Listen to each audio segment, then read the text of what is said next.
and care, where passionate professors and dedicated students come together to explore new ideas and expand their horizons. But it's not all about the classroom. Our vibrant campus offers a rich array of extracurricular activities, from NAIA Division athletics to artistic performances that will inspire your creativity. Our state-of-the-art facilities provide the perfect backdrop where diverse talents grow together. Whether you're conducting groundbreaking research in our cutting-edge labs, performing in our studios or on our stages, or finding solace in the pages of our extensive library, Reinhardt offers the resources you need to thrive.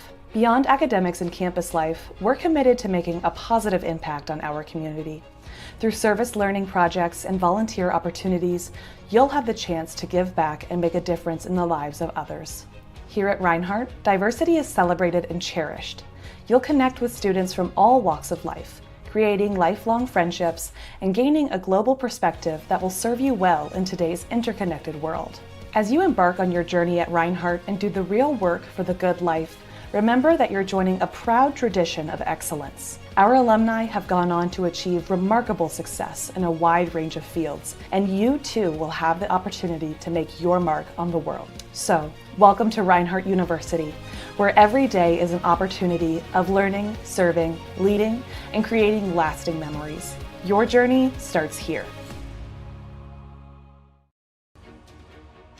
Welcome to Reinhardt University, a place where academic excellence and vibrant campus life come together to shape your future. At Reinhardt, we believe in fostering a collaborative learning environment with challenge and care, where passionate professors and dedicated students come together to explore new ideas and expand their horizons. But it's not all about the classroom. Our vibrant campus offers a rich array of extracurricular activities, from NAIA Division athletics to artistic performances that will inspire your creativity. Our state-of-the-art facilities provide the perfect backdrop where diverse talents grow together. Whether you're conducting groundbreaking research in our cutting-edge labs, performing in our studios or on our stages, or finding solace in the pages of our extensive library, Reinhardt offers the resources you need to thrive. Beyond academics and campus life, we're committed to making a positive impact on our community. Through service learning projects and volunteer opportunities, you'll have the chance to give back and make a difference in the lives of others. Here at Reinhardt, diversity is celebrated and cherished. You'll connect with students from all walks of life, creating lifelong friendships and gaining a global perspective that will serve you well in today's interconnected world. As you embark on your journey at Reinhardt and do the real work for the good life, remember that you're joining a proud tradition of excellence. Our alumni have gone on to achieve remarkable success in a wide range of fields, and you too will have the opportunity to make your mark on the world. So, welcome to Reinhardt University, where every day is an opportunity of learning, serving, leading, and creating lasting memories. Your journey starts here. Welcome to Reinhardt University, a place where academic excellence and vibrant campus life come together to shape your future.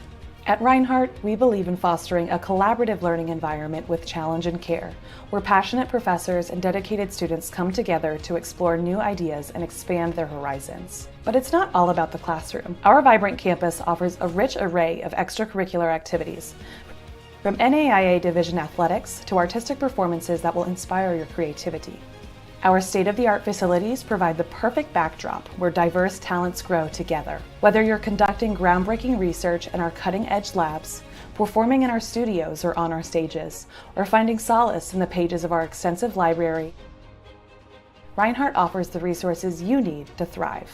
Beyond academics and campus life, we're committed to making a positive impact on our community.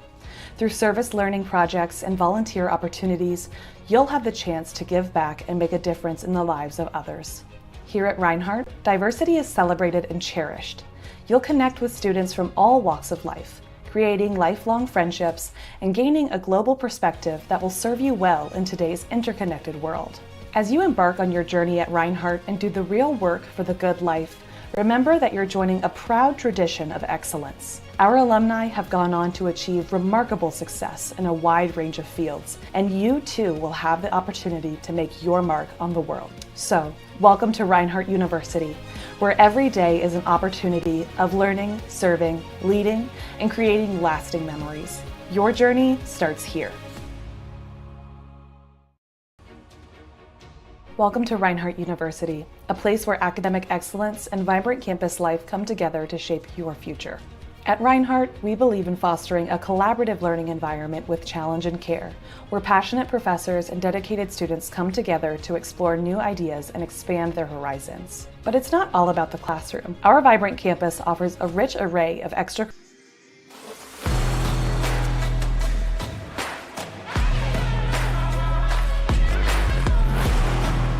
Hello and welcome to Waleska, Georgia. Thank you for being with us in the Appalachian Mountains. Thrilled to have you along for the ride. It's finally time, the NAIA opening round, and the Birds are going to battle it out at Ken White Field today. I'm Gabriel Schrei.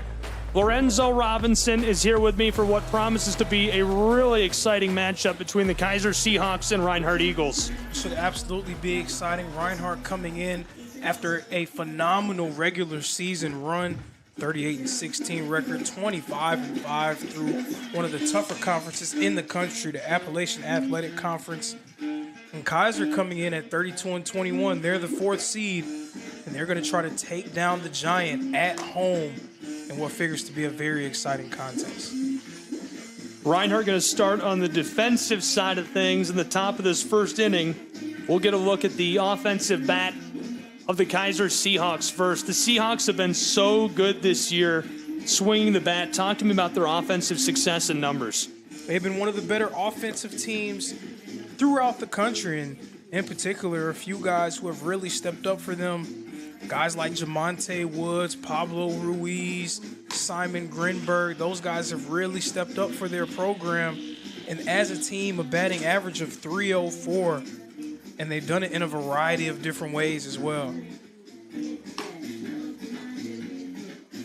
Fans out in force, even though it's a bit of a gray day, but it's turned out to be a good one for baseball. We've made it through the rain. Here's a look at the Kaiser Seahawks as a team. Lorenzo, you mentioned 32 wins this program, a team batting average of .304 and over 60 home runs to go with 400 RBIs. The Reinhardt Eagles, a little different look. 38 wins this season, .331 batting average as a team, an impressive 430 RBIs, almost 100 bases stolen as well as a team.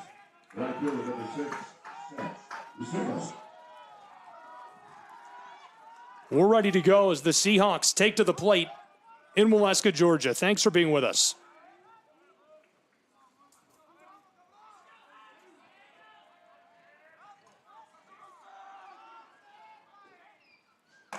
The first pitch, and we're underway.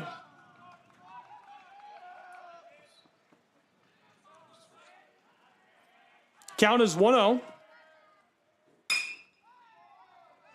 Driven back, deep towards the wall, into the gap. It's down just inside of play as he rounds his way out into scoring position on second for the Seahawks. What a start. And what a start indeed. You can't really ask for a much better start if you're the Kaiser Seahawks. Again, trying to slay a Giant, trying to take down a #1 seed.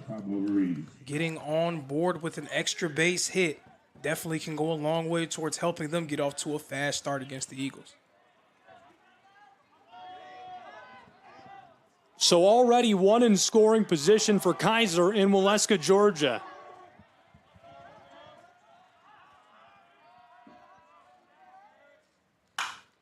Popped up just short into the outfield. Eagles looking for their first away of this side of the inning, and they get it. The first of the game back to the dugout.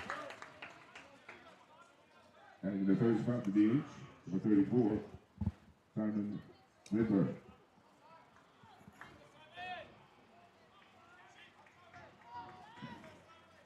One away, one on board in scoring position for Kaiser's Seahawks in this opening round matchup in the early stages from Waleska, Georgia.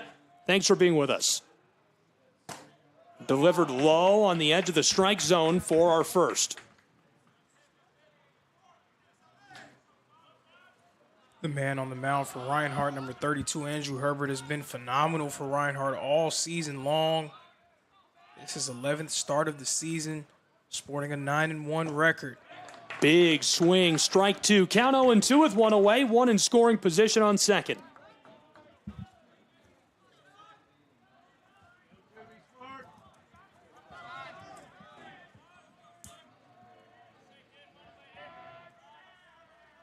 He's been so fun to watch this year, hasn't he? And it seems like every big moment, every big game, his level of play only rises and elevates. So you got to give him a lot of credit for being able to step up for his team throughout this season. But over the course of his time on campus, it's just something that fans of the Eagles have gotten used to. I was convinced we'd see him come in for the save in the conference tournament. Lorenzo and I were on hand in Kingsport. Big swing, strike three, 2 down. A hot start for him on the mound. Absolutely, and a big-time bounce back for him after giving up that double from Lucero, who's at second. But he's done a nice job of settling in, not allowing the play to compound, not allowing Kaiser to build any momentum at the plate so far. First pitch, he'll see it's roped to the left and snagged on the edge of the infield to keep him from running home. But he's on board in perfect prime scoring position over at third, and now 2 runners on the corners. And that's a base hit, definitely, and that is something that you'll take if you're the Keiser Seahawks. But if you're Reinhardt, definitely not the worst thing in the world because you're able to keep the runner from being able to score. If that ball leaks in the left field, surely the Seahawks would have been able to get on the board and strike first blood. Runners on the corners, 2 down. Next in the batting order for the Kaiser Seahawks. This one lasered in for strike 1. We're getting our first look today. This is Palmer Hutchinson, the third baseman. Played his prep at Hayes High School. He's a transfer to Kaiser from Emporia State. Popped foul to the right behind us over the top of the evergreens. Hutchinson, a team leading 56 RBIs on the year.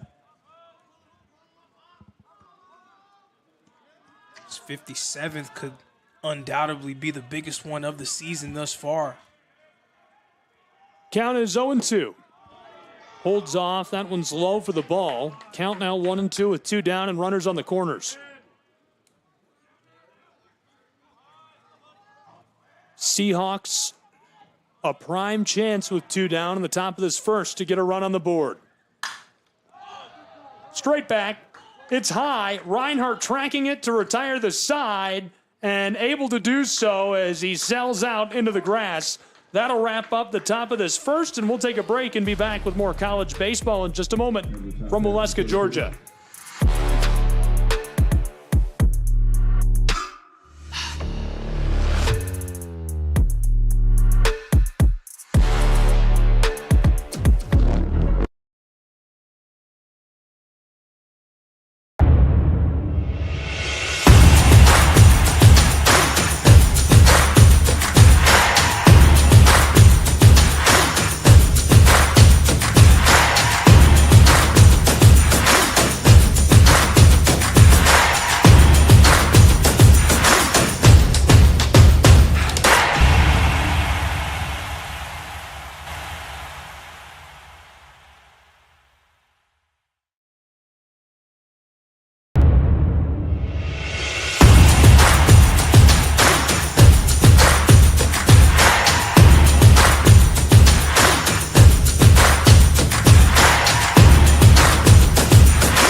Welcome back to Waleska, Georgia, and inside Ken White Field. Thanks for being with us. Gabriel Schrei, Lorenzo Robinson. We're glad you're along for the ride. Scoreless as we flip to the bottom of the first. Scoreless, and it seemed like Kaiser was threatening to be able to score the first runs of this game. They had 2 men on base, a runner at third, but Andrew Herbert doing a nice job of getting out of the jam. So now we'll see what Reinhardt will be able to do at the plate.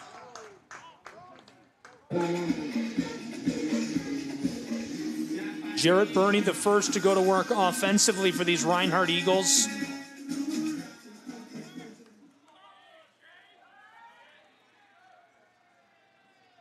Burney's been great all year long for Reinhardt.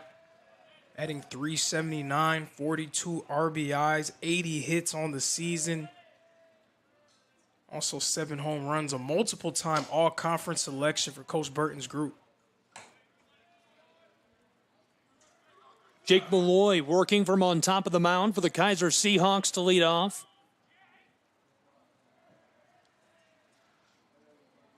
Malloy delivers the 1-0 pitch. That's low. Bernie holds off. Malloy's only started 4 games coming into this one, appeared in 11, but definitely has a case for being probably Kaiser's most consistent pitcher all season long, sporting a 2.7 ERA, by far the lowest in their group. Malloy, the 2-1. Bernie steps off. That's strike 2. Caught the edge of that strike zone. Something that we've seen from Bernie, and we saw it last week in the conference tournament. We've seen it all year long. Very comfortable with 2 strikes on the board. Definitely not one to panic. He'll definitely be patient. Chopped it right towards the mound. Malloy running it down. Catcher pulls up. Bernie showing off the wheels as he tries to make it down onto the bag. Great hustle play as he gets up to first but can't make it in time. He'll go back to the dugout. Great hustle indeed. Almost beat that one out.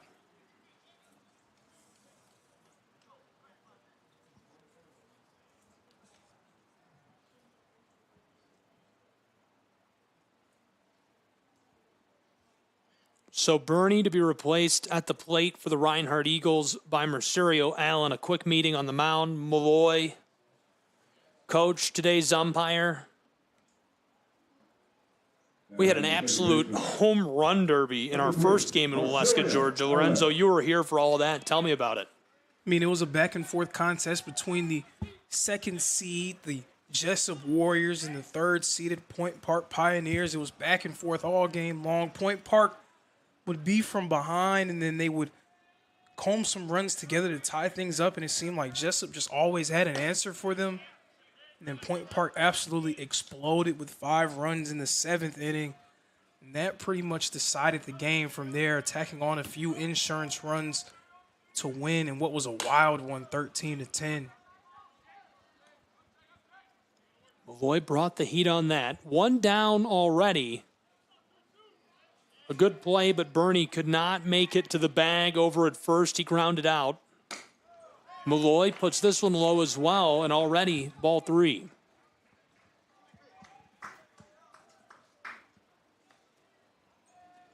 He's just getting started in his day against the Eagles. The 3-0 pitch. Allen hangs off. That's strike 1.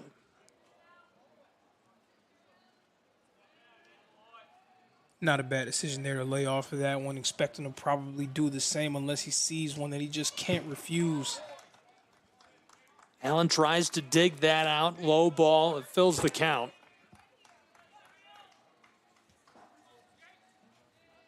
And so now Malloy, with 1 down, a chance to take the payoff pitch against Mercerio Allen.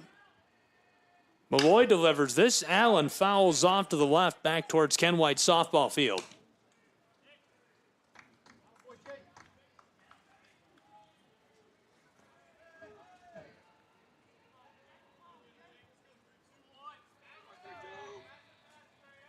A second look at a payoff pitch as Allen holds off, and he'll be walked down that line up to first. Now batting the first baseman, number 30, Nash. Roll. Lorenzo, I think I've told you this, but I can't stress enough to our viewers from around the nation who probably have never heard me before. I don't give nicknames as an announcer. This is the first guy I've given a nickname since I was a student in college. Call this guy the dangerous one. Nash Kroll can hit the ball deep and rope it out of the stadium with little to no effort. If you've never seen him before, you're in for a treat. And his ability to completely change the momentum of the game. There are some guys who talk about quiet hits, right? Being able to lay down singles, you'll get the occasional double, but it seems like every time Nash Kroll is able to get himself on the board, it's loud and it's meaningful for Reinhardt. Kroll fouls left side, already behind in the count, 0-2. One down, Malloy from the mound. Handling those nerves well in this opening round game. His first appearance. A trip to the World Series on the line, and all of these young men are well aware of that. Kroll again to the left. This time it's inside of the line and gets down back up by the wall. We've got Allen coming down into scoring position at third. He'll stay there, and 2 runners in scoring position for the Reinhardt Eagles in the bottom of this first inning. Kroll coming up big once again. The extra base hit, getting himself in a scoring position, as well as Marcerio Allen. And now Tucker Zadunik coming up to the plate, and a bit of a lineup adjustment for Coach Burton's squad in this game. This is the first time that we'll see that very, very effective group of Kroll, Zadunik, and Lewis batting 3, 4, and 5 for them. Definitely a difficult task for pitchers to go up against 3 of the better hitters in the country in succession. Jake Malloy. This is his 47th inning he's pitched this season for the Keiser Seahawks. He's just got to keep his nerves calm. You know you're coming to Alaska to face a team like Reinhardt that can bat so well and get those bats working early. He's just got to escape these first couple of innings and settle into his game. And settle in is absolutely right. You cannot get too high. You cannot get too low. There's going to be some things that happen that may not be advantageous to your team, but you just have to try to keep that even, steady type of mentality.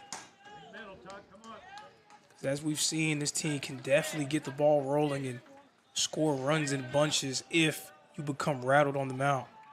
Tucker Zadunik, an impressive average, 348 this season. This is his 202nd at bat for Reinhardt's Eagles as the ball skitters across the turf, and we've got a run home for the Reinhardt Eagles. 1-0 in the opening round of the NAIA World Series from Alaska, Georgia. Allen slides home. And a pass ball is always dangerous, but it's even more dangerous when you have someone as athletic as Marcerio Allen threatening from third base. He was able to make his way home very easily. Eagles able to strike first.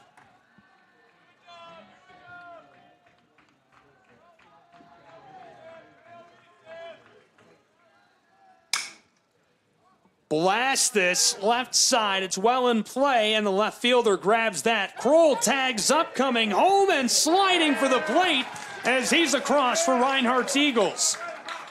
Sack fly from Tucker Zadunik. He hit that one hard and as far as he could. Only able to get to the warning track, but Kroll able to cash in and score.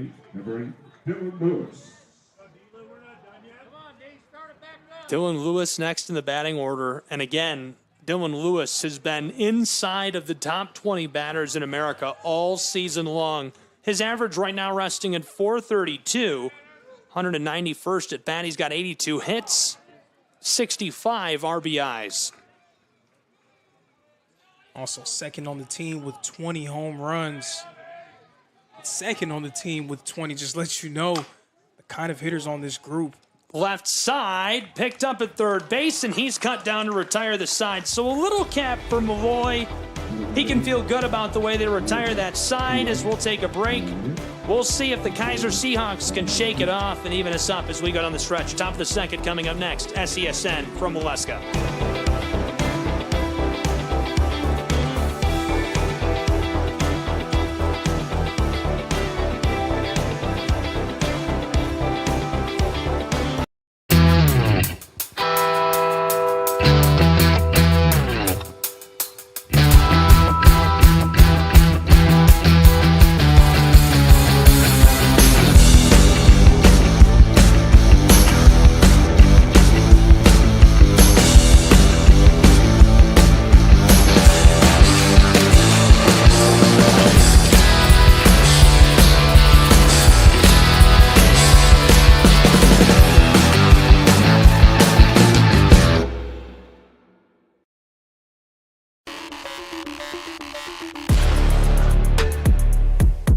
Welcome back to Alaska, Georgia, and on to Ken Whitefield. Thanks for being with us. NAIA opening round action. Live, Gabriel Schrei, Lorenzo Robinson is here with me. It's the Seahawks of Kaiser University and the Eagles of Reinhardt. Glad you're along for the ride. Lorenzo, a hot start for the Eagles. They're up 2-0 after a really productive bottom of the first. What does Kaiser have to do to start the top of the second? And what's the vibe in the dugout after letting up a couple of runs like that? The vibe in the dugout really shouldn't change much. It should definitely be a state of calm. You need to just make sure that you remain even keel. Again, can't get too high, can't get too low. You're still in the game, but of course, it would be nice to be able to try to put a run on the board and break that ice, so to speak, for your group. We've got our leadoff hitter, Jamonte Woods. Andrew Herbert, the man battling from on top of the mound for the Eagles of Reinhardt University. And for fans of Reinhardt and fans of Appalachian Athletic Conference baseball in general, Jamonte Woods is a familiar face, a former star at Point University, somebody who last year played very well against Reinhardt in that series. Someone who's very comfortable playing at Ken White Field. Count now 1-1.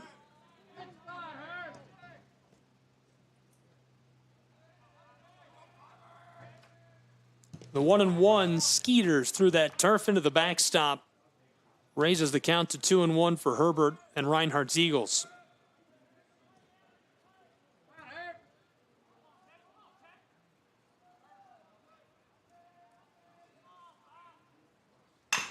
Woods to the right, just to the edge of that outfield, and he's cut down by Kroll. Nice play.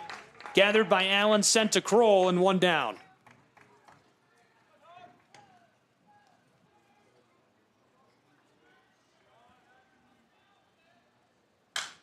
Fouled off over the top of the backstop. Andrew Almendaire, the shortstop at bat now for the Keiser Seahawks. This is a Kaiser team that was able to overcome their... Right into Herbert's glove as he spins, looking to first to Crowley. Got him. 2 down. What a play by Herbert from the mound. That's unreal. What a play is absolutely correct. The presence of mind to be able to turn, spinning around to stop that ball from leaking into center field and also making the throw. Unbelievable play by Herbert. Not that we would expect any less. Dylan Simons now at the plate for Kaiser Seahawks. They trail 2-0 in the bottom side, or rather the top side of the second inning. 2 down, 2 quick outs to the Reinhardt Eagles as he suffers strike one. To that point I was making, this is a Kaiser team that has been able to overcome their fair share of adversity all season long. And it's been kind of an up and down year for them. They started the year 14-2. And they got into conference play, the Sun Conference, a few very good teams. Of course, the #1 team in the country, Southeastern, 5th-ranked Weber International, a few very good programs, Warner, St. Thomas, some really great programs down there in the Sun Conference. They went 9-15 in Sun Conference play. A lot of people wondering, was Kaiser going to be able to put themselves in position to make the NAIA opening round, and then a fantastic showcase in the Sun Conference tournament, which ended with a loss against the top-ranked team in the country, Southeastern, but it was enough for them to earn their way into the NAIA opening round. And speaking of earning your way, Simons has earned his way on the bag over at first. He's on board. We now go to Cam Verrier, second baseman. He'll take his cuts against Andrew Herbert. Herbert over 22 pitches now. Verrier is a transfer from Wake Tech. Played at Cleveland High in North Carolina. A native of Benson.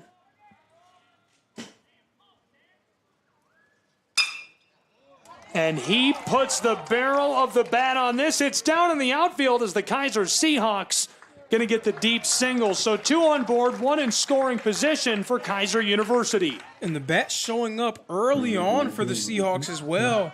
They're having some early success against Andrew Herbert, but nothing really concrete, nothing really able to keep the momentum rolling in their direction. Desperate need right now to try to get themselves on the board, or it'll all be for naught. Verrier has an average this season, 321. No surprise to see him get on base. Pulling up and suffering the strike right away, Seth Lucero. 1 for 1. He let us off in the top of the first. 2 down in the top of the second. 1 in scoring position out at second. That's Simons, who's waiting to see the result of Seth's at bat. He suffers strike 2. Count 0-2 with 2 down. Very rarely do we see teams have success against Herbert the first time through the batting order. 3 hits already one time through. Is this second time through going to be the time that they start to try to string some hits together and build some momentum? Big swing, and that'll retire the side. Well delivered by Herbert. We'll take a break with these 2 programs and be back with the bottom of the second, where it's 2-0 Reinhardt Eagles in the opening round from Waleska, Georgia. Don't go anywhere.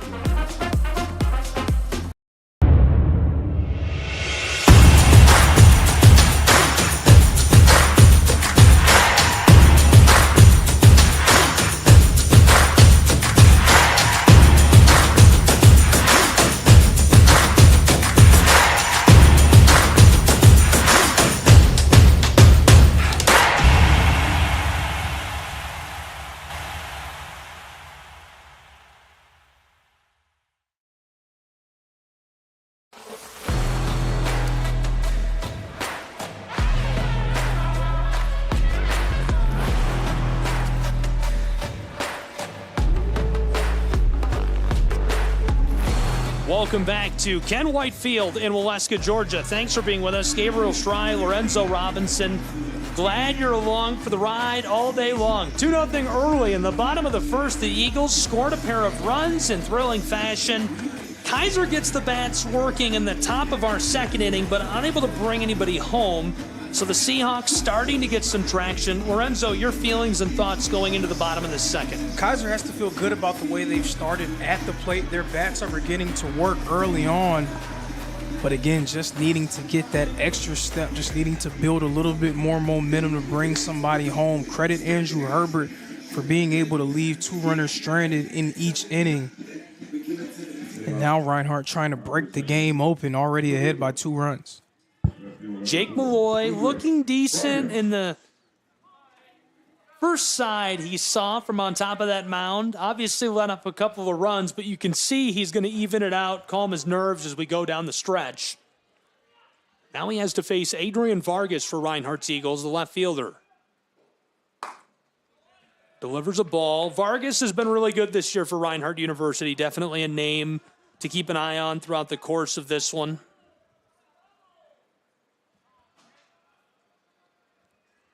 The 1-0 pitch, Vargas suffers a strike. His average this season is a .333, good for 54 hits, 33 RBIs.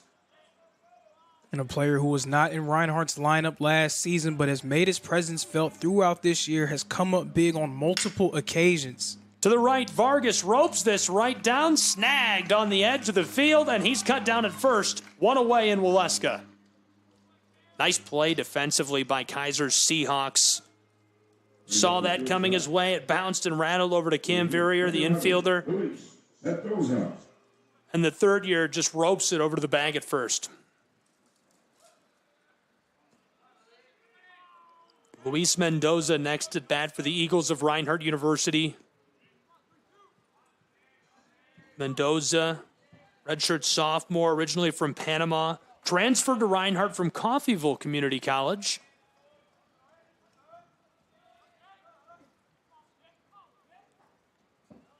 One down, Malloy looking good on this side of the inning. And now the 1-0 pitch. Popped up, right side, floating back towards the wall. This could be out number 2 for Kaiser. They've got him. 2 down on this side of our second inning from Waleska, Georgia. And this is exactly what Malloy needed to do, right? He needed to be able to just settle in, not get too high, not get too low. Make sure he doesn't get down on himself. And right now, conducting himself very well here in the bottom of the second.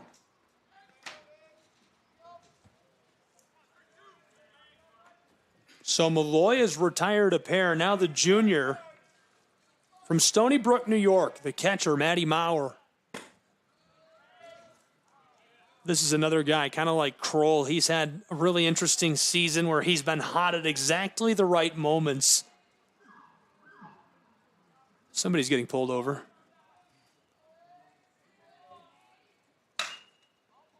Looks like it might be Mauer, as this is along the edge of the chalk down near the field house, and I think he got it to retire the side. That's unreal. Impressive stuff. 3 quick outs from Malloy and his Kaiser Seahawks. We'll be back from Ken White Field in Waleska. 2-0 Reinhardt Eagles.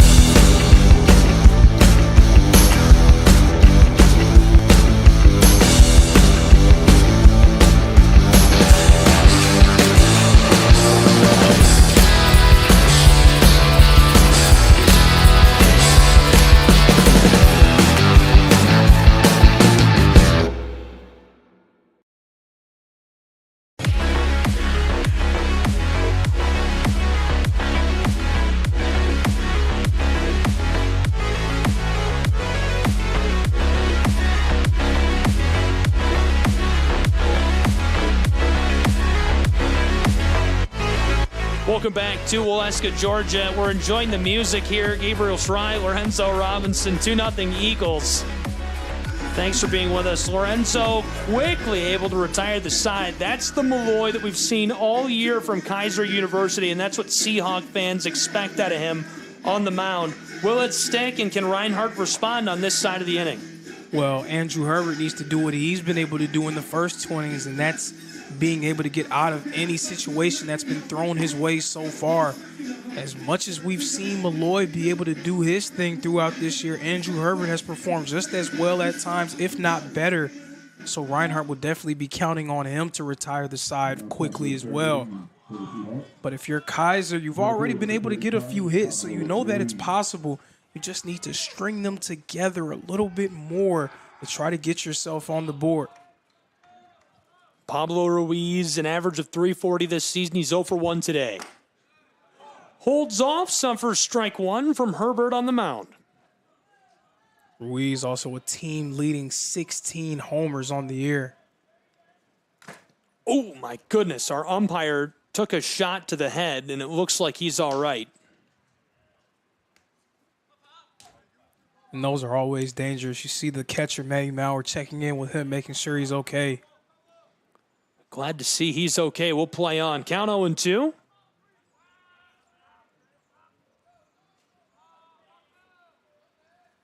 This one delivered low for the ball. Tough guy. That rattled through traffic, and it didn't look like it hit the bat or anything. It came off a couple of guys. It actually caught him on the side of his mask. It hit him right in the head, but slowed down enough by the players. This one chopped right up the middle, and it's not handled well by the Eagles as he's safe and on the bag over at first for Kaiser. And initially, Andrew Herbert was going to try to scoop that one up, but it just went away from him. So Mercerio Allen went over and tried to corral it. But a bit of an awkward bounce inside of his glove and was not able to make that throw in time.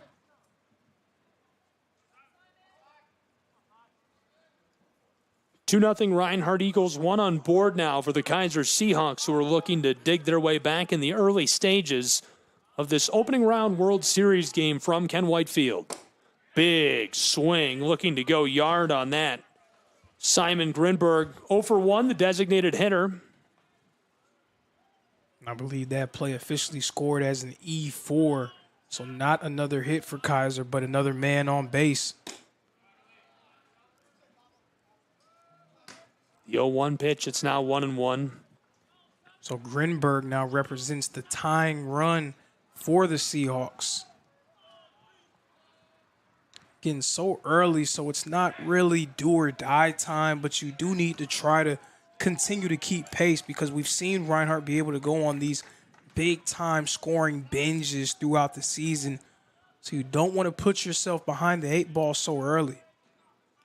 You definitely can feel the tension, and I think the difference is just the gravity of this game. you don't want to even leave the door open to this slipping out of reach, whichever side of the ball or bat you're on in this one. Obviously, if you fall to the loser's side of the bracket, that's an awful feeling to have such a magical, historical season and have it all come down to this. It's one of the most beautiful and fun things for me about sports. Somebody has to go home. It's the big swing. Here's a play out at second, roped out there, and he's on board in scoring position. Nice play by Ruiz. Pablo making his way out to second. They're going to send him back, saying he didn't make it in time. I was certain he was safe. Those are bang-bang plays, and I believe we talked about it a few weeks ago. NAI maybe having the capacity to institute instant replay, and I'm sure plays like that to the people that would like for it to happen would definitely point and say, hey, that's the reason why you should do it, right? But nonetheless, another out on the board for the Eagles. 2 down for the Reinhardt Eagles. Herbert, the 0-1. Holds off, suffers strike 2. You spoke about the gravity of the situation, the momentous occasion that we have here today, and it's the sweetness of victory as well as the agony of defeat. You're going to see all of that here this weekend, as only one team can book their ticket to the NAIA World Series. 133rd at bat this season for Kenny DiClemente. 258 average for the Seahawks. Here's the 1-2. He pulls up. Herbert thought he got him, and he started towards the dugout, said, we got it, retired the side, and the umpire says, hold on, that's ball 2. It wasn't just Herbert. It was the entire team. They all took one step towards the dugout. Feels like me saying Ruiz is safe on second. Big swing. That will cash out the side and send us to a quick break. We'll be back in just a moment with more college baseball, the opening round of the NAIA World Series from Ken White Field.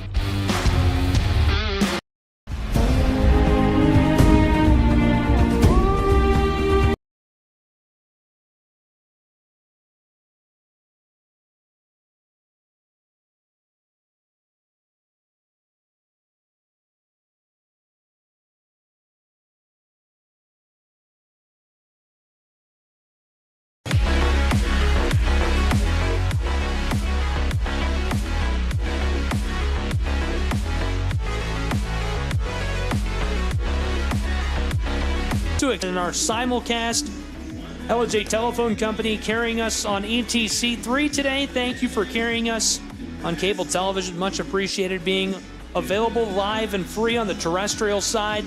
Lorenzo and I appreciate you joining us, whether you're on the Reinhardt University Athletics YouTube channel or across the many digital platforms of SESN. Lorenzo, your feelings as we enter this bottom side of the third?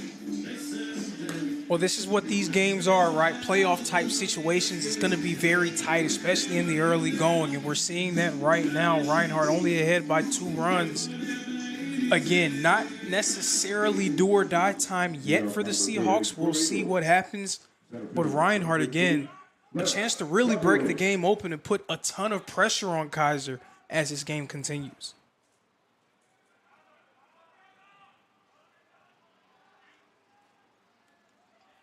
Bottom side of the third from Maleska. He steps off on the ball.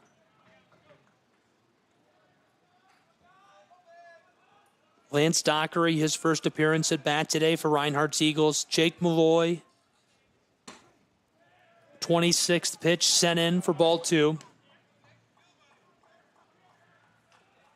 And Dockery is, when you talk about playoff type and postseason type situations, there's always players that you can refer to as swing players. Guys who, when they really get going, can change the game. And there's a swing out to the fence in the left field, and he's going to stay safe up at first base. So one on board for Reinhardt's Eagles to lead off the bottom of the third. And every team has a handful of those guys, swing players. Lance Dockery, not necessarily the best season at the plate for Reinhardt, but he was well over 300 in batting average a season ago. Definitely has proven that he has the capability of being an effective hitter throughout his career. The improvements that he's made has giving him a lot of trust from Coach Burton to be in these situations. And right there, getting on board with the single. Jarrett Burney bunts this just along the line. A sliding play. He got him. One down, one on board for Reinhardt's Eagles.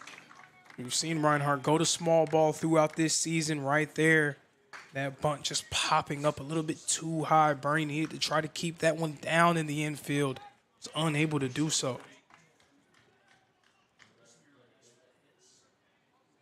And your second baseman, number 3, Marcerio Allen. So now it's Marcerio Allen coming back up to the plate for the Eagles. Allen drew the walk in his previous AB.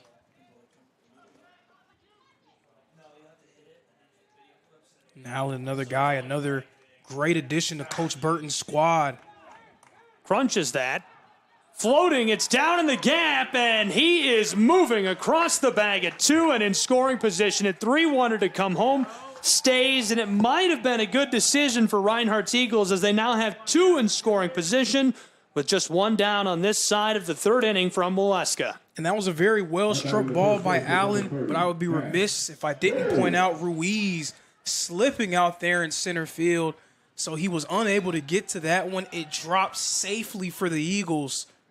And now 2 runners in scoring position with the dangerous one, Nash Kroll, at the plate. Nash Kroll, it seems like every time Reinhardt has needed a big hit, he's gone yard. Did it against Southeastern's Fire. Did it in the AAC tournament in thrilling fashion. By the way, that's available on the Southeastern Sports Network YouTube channel if you want to watch back that highlight. Made quite the splash with that one. Here's the 0-1. Ooh, he's hit with a pitch. Not the first time we've seen that either, as he'll take his place and load the bases over at first. And he takes that one, got him on his back, but he's a tough guy. I mean, that's par for the course with Nash Kroll. I mean, we've seen him take one, unfortunately, to the face this season. And a few days later, he hit a big-time walk-off home run. So you know he's very tough, and he's going to give everything he has for this team. So a meeting on the mound for Malloy, Kaiser Seahawks. What's your feeling on this early meeting? We're only into the bottom of the 3rd inning, and already a conversation between coach and the infield. And at this point, we kind of sound like broken records, right? We say stay even killed, stay calm, stay within it. But that definitely rings true in this situation. I mean, Reinhardt has loaded the bases, but you can't just concede, right? You can't just say, okay, the bases are loaded, I guess they're going to score. You need to do everything you can to try to limit the damage. Of course, easier said than done, especially with a former All-American now at the plate, and Tucker's doing it. 1 down already for the Kaiser Seahawks, looking to retire this side and avoid damage. Big swing by Zadunik for strike 1. So Kroll is on board at first, Dockery in prime scoring real estate at 3rd, and that's Allen on board at 2nd for Reinhardt's Eagles. And the sack is definitely in play for Reinhardt here. Right side, floating, and it's into the glove of the fielders, so all 3 stay in position as there's 2 down in Molesca. A bit of good luck on a well-struck ball for the Kaiser Seahawks. Well struck, but the gift and curse that comes with power is sometimes the ball just lifts off your bat too fast, right? If he was able to hit that a little bit higher, and if it would have just hung in the air a little bit longer, then maybe Dockery would have been able to score. Unfortunate for the Eagles. But still, the base is loaded with one of the best bats in the country in Dylan Lewis at the plate. Bad time to have Dylan Lewis at the plate if you're the Kaiser Seahawks. He could break this open right here. Dylan Lewis, I can't stress it enough, folks. He's been electric this season, an average of .432. Left side, down along the line, and it's going to send us back into position. This one goes foul.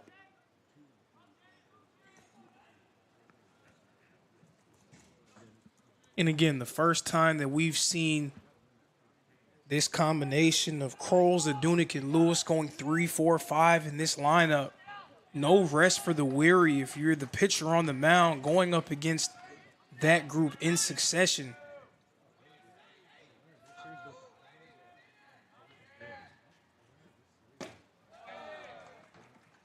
Pulls off, count 2-1, 2 down, bases loaded from Ken Whitefield. This is Dylan Lewis batting for Reinhardt University.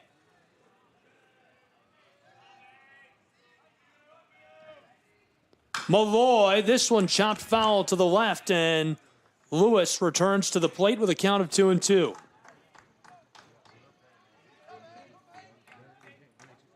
Nice job, though, just staying alive, continuing to stay in the fight. Really going to make Malloy work to get this out. 2 down, bases loaded. Malloy, the 2-2 delivery. This one outside, ball 3, it fills our count.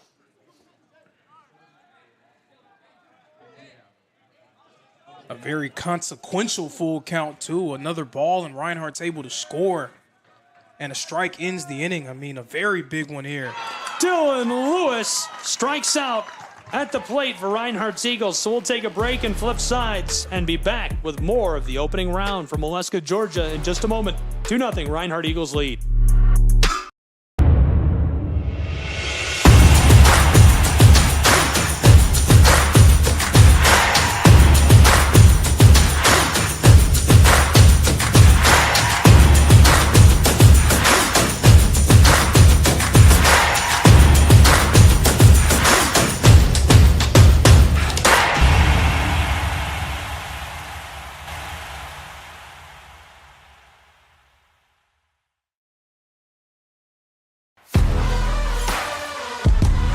Welcome back to Ken White Field and Molesca, Georgia. Thanks so much for being with us. Glad you're along for the ride. I'm Gabriel Schrei, Lorenzo Robinson here alongside me. Southeast Sports Network, Reinhardt University Athletics YouTube channel, ETC3, live across North Georgia.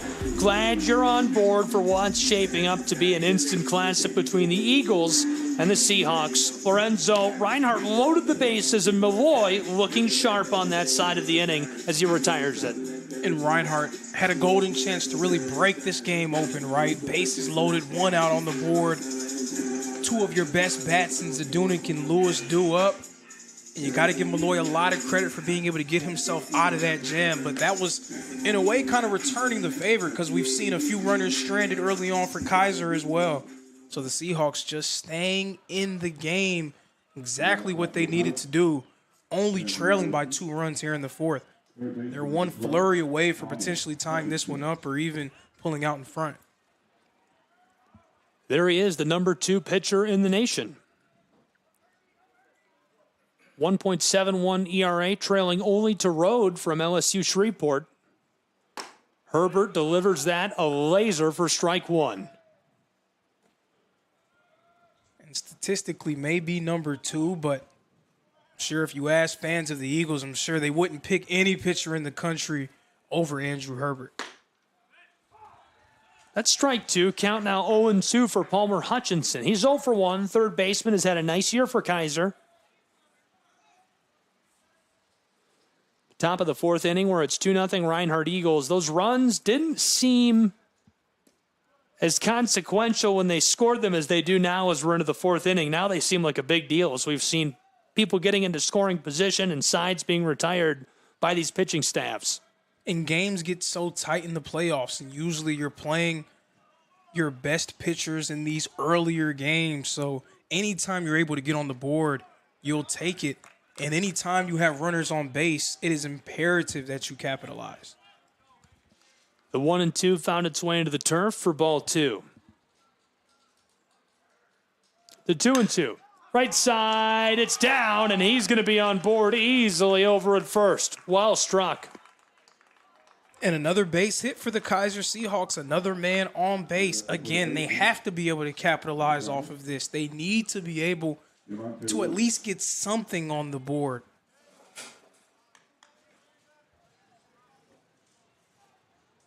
And to them, maybe nobody better for this situation than someone who is familiar with the territory, familiar with the Reinhardt Eagles, and Jamonte Woods. Woods an average of 371. Right side, oh, it's rolling right up the line, and he says it went foul. I'm not so I don't know sure if either. that one went foul. Again, Something instant replay. for the proponents of instant replay, another feather in their cap. Man, that was close. That's fun. That's the kind of stuff you come out to see, really. And I don't care if you're ESPN out of Bristol, Connecticut with $2 million in cameras. That's a hard shot to get. I mean, you have to be here in person to see how close that was. That was 2 inches off the line. I'd venture to say it wasn't foul. Just from the naked eye, of course. I would probably need instant replay to make sure, you know. I don't. Do you want instant replay? Here's the 0-1 to the right side. Kroll on that as it goes foul. Well, I can definitively say that one went foul.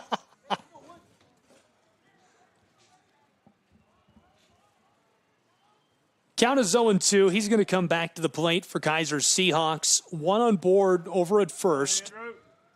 The Seahawks taking on the number 2 pitcher in the nation, at least as far as ERA is concerned, in Andrew Herbert.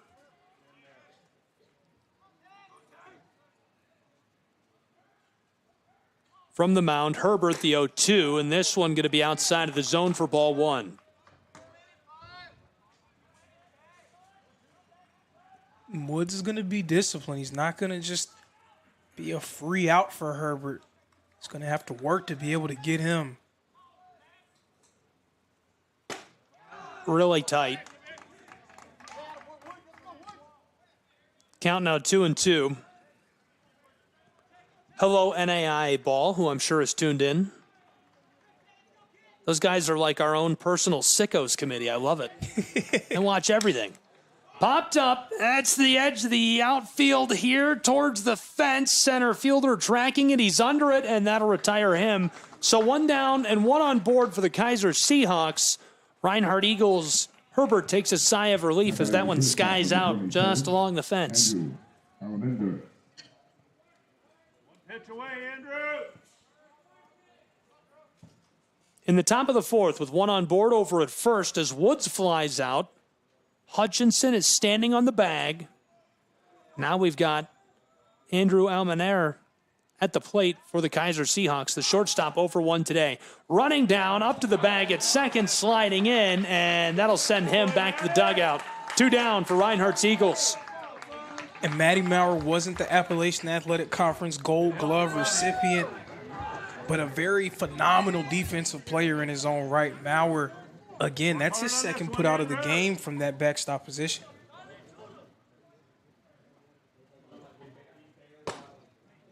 Two down. That one makes our count 2-0. Count is 2-0. It's not 2-0 on the board. The umpire waving the 2-0 count.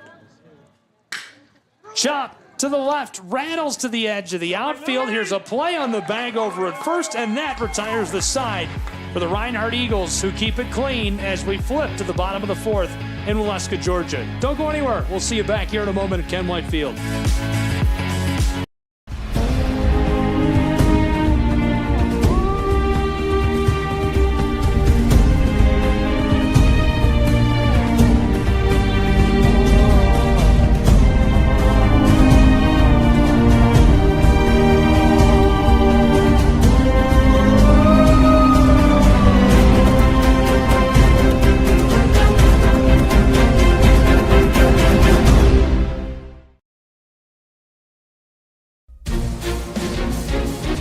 Welcome back to Waleska, Georgia, and on to Ken White Field. Glad you're with us. Hope you're enjoying today's matchup.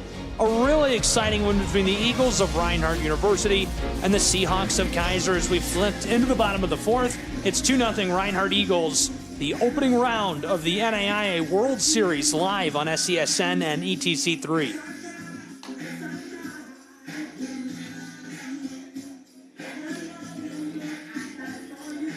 We got the jams today. I'm in for the music. I'm here for it.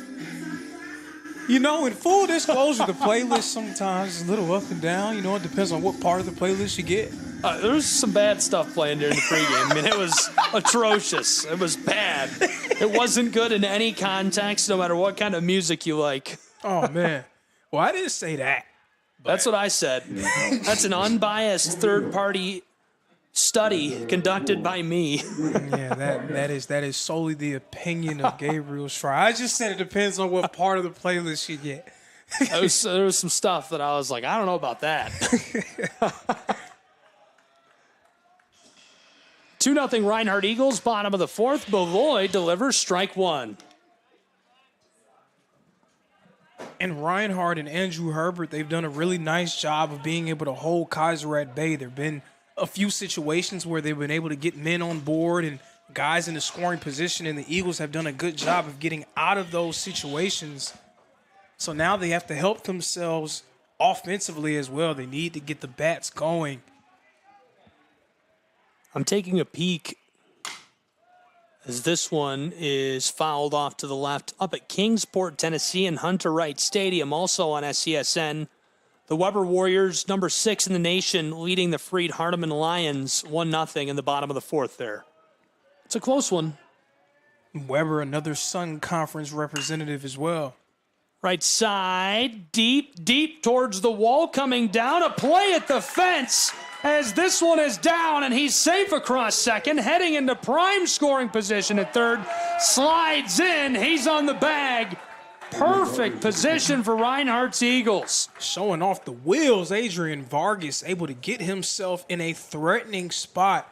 A leadoff triple, the rare leadoff triple, just what the Eagles needed. Now a man on third. Need to try to just bring him home. If nothing else, at least putting one run on the board.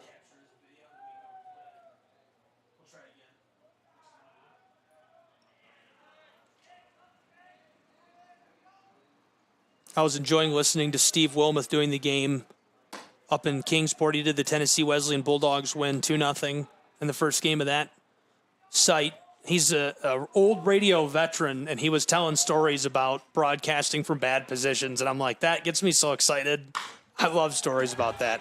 Left side, and that is a big boy hit right there as Reinhardt brings him home, and he slides for the double out in scoring position at second. 3-0 Reinhardt University Eagles. And we've spoken about the clutch batters that Reinhardt has up and down their roster.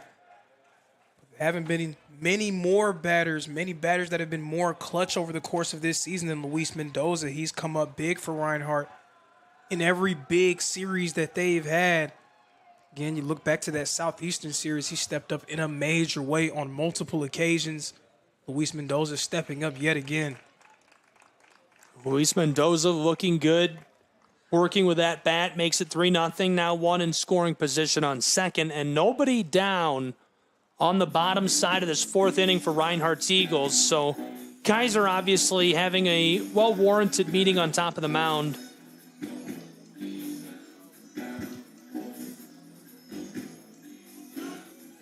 What I really enjoyed about that last play, though, was kind of the irony when you see Adrian Vargas, after that hit, just making a casual stroll to home plate.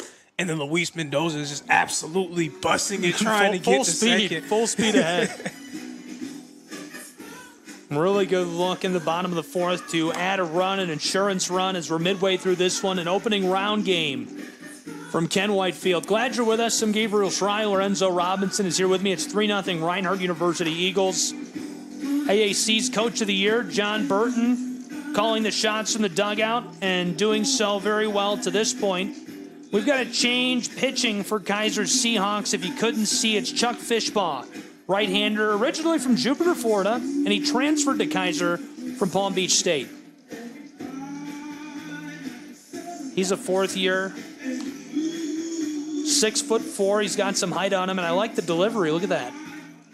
A bit of an intriguing arm slot, to say the least. I like it. I'm here for it.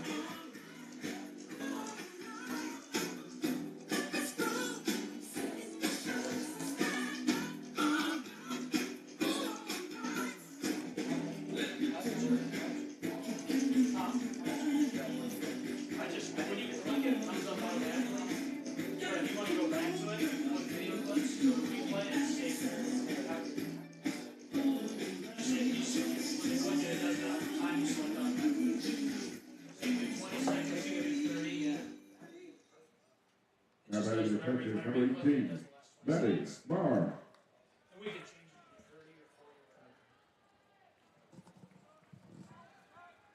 So we'll see how the pitching change to Fishbaugh affects things. His ERA is 4.28.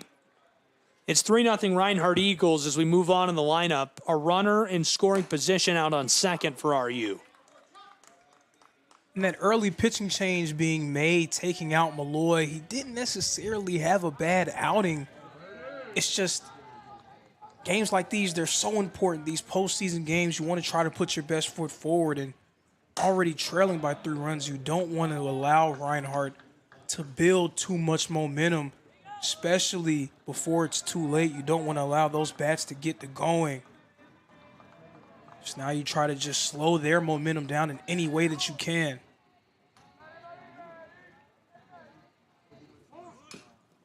Trying for the bunt. Matty Maurer fouls this off into the backstop. The catcher over 1 today. Chuck Fishbaugh just getting his day started. Count now 1-2 for him and the Seahawks as he's working from on top of the mound. That was a rare bunt attempt there from Maurer. Not really sure if I've ever seen him try that one. But again, expect the unexpected when you talk about postseason play. About breaking tendencies, doing some different things for your group. The 1-2 chopped over the mound. It escapes into the outfield. We've got a run coming home for Reinhardt to make it 4-0. He's across the plate. Count it. Reinhardt Eagles out in front at Ken White Field. 4-0 over the Kaiser Seahawks. And the Eagles starting to get into a bit of a rhythm at the plate, right? You're starting to see different guys able to step up and make their mark. That's what makes them so dangerous. You have guys like Zadunik and Dylan Lewis and Nash Kroll who get the lion's share of the headlines for this team and what they're able to do offensively, but they have other guys who are definitely able to step up. And we're seeing that right now, a complete team effort for the Reinhardt Eagles. There's a look back at that hit for Reinhardt's Eagles that extends their lead. And we've got another bunt here in real time as that goes foul. Count now 0-1. And still nobody down for Reinhardt University as we've got a runner over on first. It's Maurer who singled to center field. Mendoza scored moments ago. 4-0, bottom of the fourth, none down. At the plate is Lance Dockery, who's 1 for 1. And Jacob Prophet, one of the fastest players in the country, now in as a pinch runner for the Eagles. Good call. I was looking for Maurer out there at first after he hit that single. Prophet pinch running. Prophet, a thief on the bases. He is fast as they come. He's been among the nation's leaders in stolen bases in each of the past few seasons.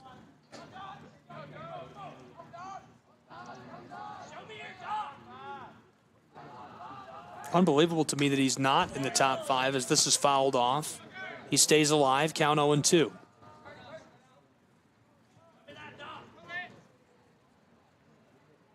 But I touched on it earlier when he was at the plate, but Lance Dockery is a guy, every team has these. These are swing players, the guys who, again, who may not have had the best season when you talk about statistically, but when they get going, they can really change the calculus for a group. Prophet hustles out to the bag at second, and he's safe and on board in scoring position as Lance Dockery is battling at the plate.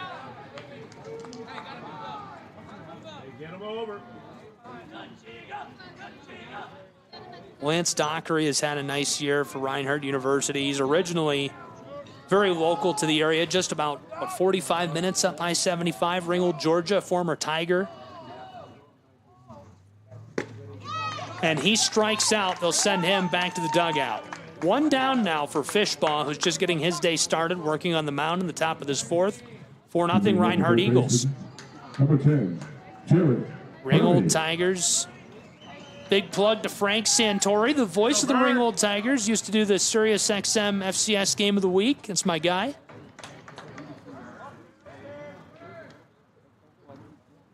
One down, 1 in scoring position. Prophet is on board out at second as strike 1 is suffered by Jarrett Burney.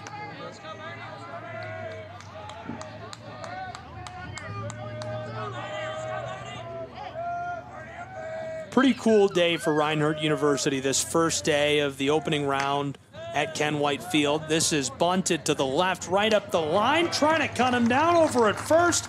And what a play by the Kaiser Seahawks, able to gather that up, get in position, throw that across his body, and cut him down on the bag at first. So 2 away now for Reinhardt's Eagles, but a runner and a fast runner at that, and prime scoring real estate on the bag at 3. So now you're opening the door where a base hit. Profit has not even 60 feet to really even get home and score another run for the Eagles. Just want to try to get something in play to bring him home.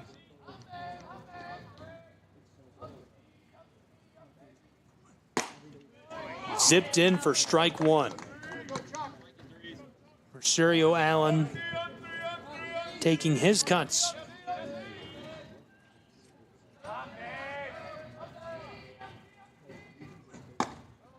This one going to be delivered just outside of the strike zone for ball 1.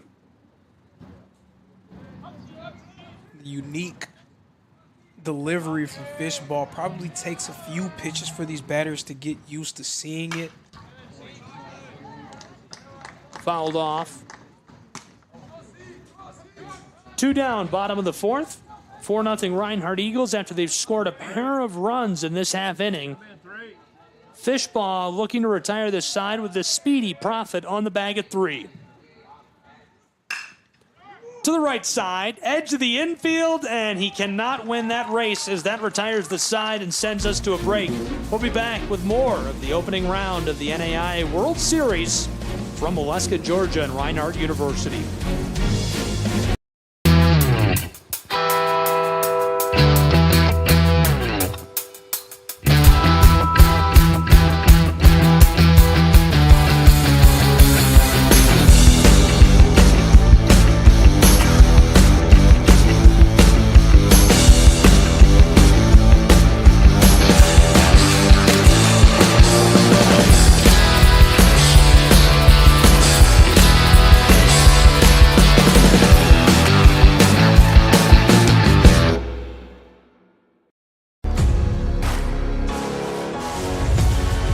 Welcome back to Ken White Field and the campus of Reinhardt University. Glad you're with us. It's college baseball live on the Southeast Sports Network and ETC3 as the Kaiser Seahawks have found themselves trailing by 4 runs to enter the top side of this 5th inning. Reinhardt's Eagles are surging on their home field in this opening round game. Gabriel Schrei, Lorenzo Robinson, your thoughts on what we've seen so far? Reinhardt doing exactly what they needed to do in that previous inning, not just holding Kaiser at bay, but tacking on 2 more runs. That's very vital. Just a run here, 2 runs here, continuing to give yourself life. So now when that explosion comes, it has even more of an impact. They're already ahead by 4 runs, and I don't even really feel like their offense has gotten going yet. I don't either. A big shout out to these girls, led by Coach Ruiz, all the way to a national title for Reinhardt University. Unreal year for the lacrosse teams as the girls take the title, and actually the men's team falling to Kaiser, number 2 in the nation after just an unreal campaign. And before we get back underway, a big plug to this guy. I think we're going to see him on a plane to Paris. David Freeberg, I'd venture to say so. My teammate as of today. We'll see what happens when we talk about Olympic prospects and how that has to do with everything, but definitely proud of all his success and what he's been able to do. He might end up being a teammate of Team USA, which I think everybody can be proud of. NAIA, AAC, local residents, I think even fans of opposing teams, though. You've got to root for a guy who is playing for a school that does not have a $1 billion marketing budget, that's out besting guys, toppling guys from Clemson, Ivy League schools, Michigan, Alabama, you name it. It's unreal to see that happen. All of your dreams are in front of you if you really want to chase, and no matter where you end up. I get fired up. You know, I'm a root for the little guy kind of guy, and that fires me up. I'm like, yeah, David, Reinhardt University, the Penn Relays, crushing it. Right side, this is a shot down towards the fence, trending backwards, and 1 down in the top half of this inning from Molesca. The Reinhardt Eagles send 1 back to the dugout. We'll see the next in the lineup for the Kaiser Seahawks. Cam Verrier is 1 for 1 today, the second baseman facing down the number 2 pitcher in the nation, Andrew Herbert.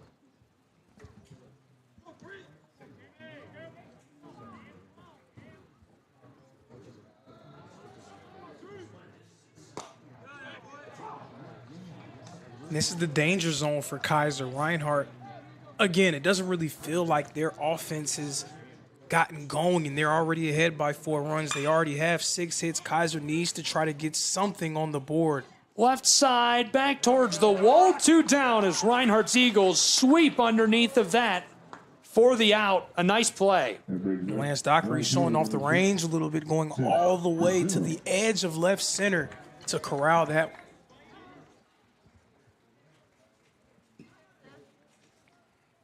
Keiser Seahawks, we're a long way from it being time to panic, but 4 runs to nothing, top of the 5th inning, 2 down already as this is roped to the right to Kroll, who's on the bag and retires the side. They'll say that went foul, so it will not retire the side. Obviously still a ways away from panic, but you have to start to really feel the heat turning up on Ken White Field if you're the Seahawks. Especially because, again, it doesn't really seem like Reinhardt has done much offensively, so you have to feel like that avalanche is coming. Where will you be when it comes? You don't want to be down by 4 runs. You want to try to dip into that deficit a little bit, make it a little bit more manageable for you. Hey, 0-2. Find a spot. Weber Warriors leading 2-0, top of the 5th inning in Kingsport, Tennessee from Hunter Wright Stadium. Good idea. This Reinhardt Eagle baseball team went to the championship of the AAC tournament there just days ago. Fell to the Tennessee Wesleyan Bulldogs, who are battling it out in that opening round site. Chopped off foul. The softball team of Reinhardt University won the AAC championship in Kingsport over at Brickyard Park. You and I were there. And they're going to play at 5 p.m. Eastern time today. So best of luck to them and the Tennessee Wesleyan Bulldogs softball team, who both made it into the opening round. Big swing there. That retires the side. We'll take a break with these two and be back with more collegiate baseball, SESN ETC 3.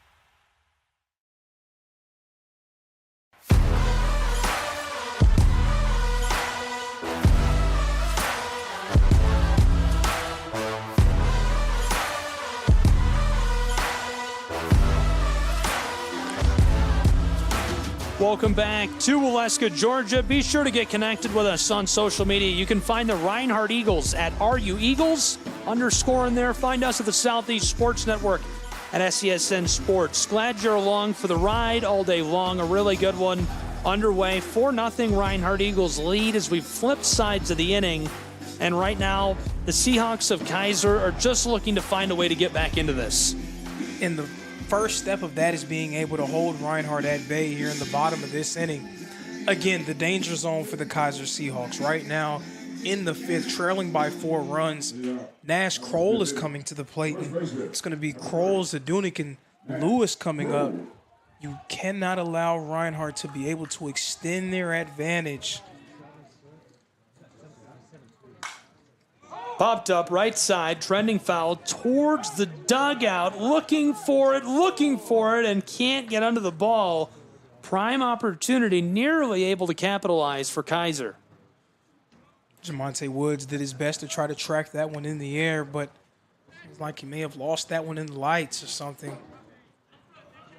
Yeah, though, it's a weird lighting day. Because it's so dark and gloomy outside, you have to have the lights on, but it's not necessarily dark. So it's just kind of weird. Unique. It's just, it's an odd day because it is dark, but then you've got the stadium lights, but the sun is coming through a little bit, so you're still getting the UV rays cutting through the clouds. That's going to affect your vision. Kroll pops it up right side. Looks like he's going to be able to send him to the dugout, and he does. 1 down for the Keiser Seahawks. Nice start to this side of the inning in the bottom of the 5th. Precisely the way you needed to start. I mean, Reinhardt able to retire the side at the top of this inning. How would the momentum swing have been if Nash Kroll would have been able to get himself on base? But again, no rest for the weary going up against a former All-American now in Zadunik. Zadunik holds off, strike one, one down, bottom side of the 5th. The man who called the AAC baseball tournament and the voice of the U-Pike Bears, watching us carefully from Pikeville, Kentucky, judging us silently. Thank you for tuning in, Mr. Gary Justice. Gary was a stellar pitcher for the Bears as well back in his playing days. The 1-1 is chopped foul right side. One down, Zadunik taking his cuts, and that's strike 2.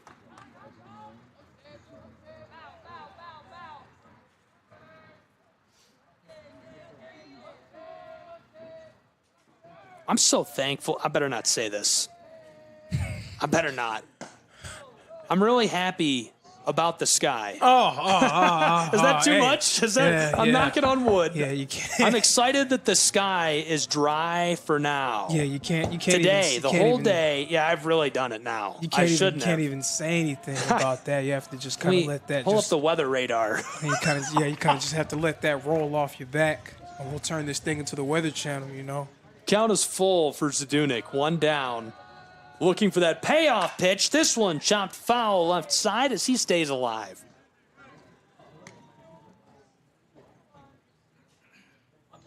But again, that unique arm delivery of Chuck Fishbaugh definitely kind of going a long way towards giving these Reinhardt batters a little bit of a cause for pause. Right side, Zadunik hits a rope, a laser, it's gone! Hello to the road on the other side of town from that ball as Zadunik goes yard. 5-0 Reinhardt Eagles in Waleska, Georgia. And that was an absolute tank from Tucker. Big time solo shot there. Right on cue, coming up big for the Eagles, and that's what makes them so dangerous. It just seems like you have them right where you want them, and then with one swing of the bat, everything changes. An absolute bomb from Tucker Zadunik that makes it 5-0 Reinhardt Eagles at Ken White Field, and we're ready for the next in the order, Mr. Dylan Lewis. And we talked about it the first time we saw him, brought it up a little bit the second time he was at bat. This guy has been a monster this year in this nation. Ranked number 17 by batting average, which also is crazy if you really think about it. Lewis, an average of .432 this year. The number 1 batter in the country is Orpeza, who's at Talladega in Alabama. His average was .518 this year. And generally, when you have a player on a team that is so talented and has produced the way that Dylan Lewis has produced throughout the year, you look at the stat sheet and you say, well, he's 0 for 2. We're doing a nice job. But Reinhardt, plenty of guys who are able to step up and make plays, and we're seeing that today. That's the problem with playing a team like Reinhardt. And that goes both ways. The Seahawks have that many bats that work for them. When you're playing a team with this many producers, it's not good enough to hold 1 or 2 guy down throughout the course of a game, throughout the course of these 9 innings. You can hold Dylan Lewis and Nash Kroll from getting big hits, but there's just too many guys in the lineup for these two teams. Right side, this one just spirals into the edge of the outfield. A race down to the bag at first. He couldn't win that, so he'll go back to the dugout with 2 down for the Kaiser Seahawks. And that was a phenomenal play there by the second baseman, Verrier, to be able to track that one and make the throw in time. So, Lorenzo, I would say you're familiar with Jessup now, right?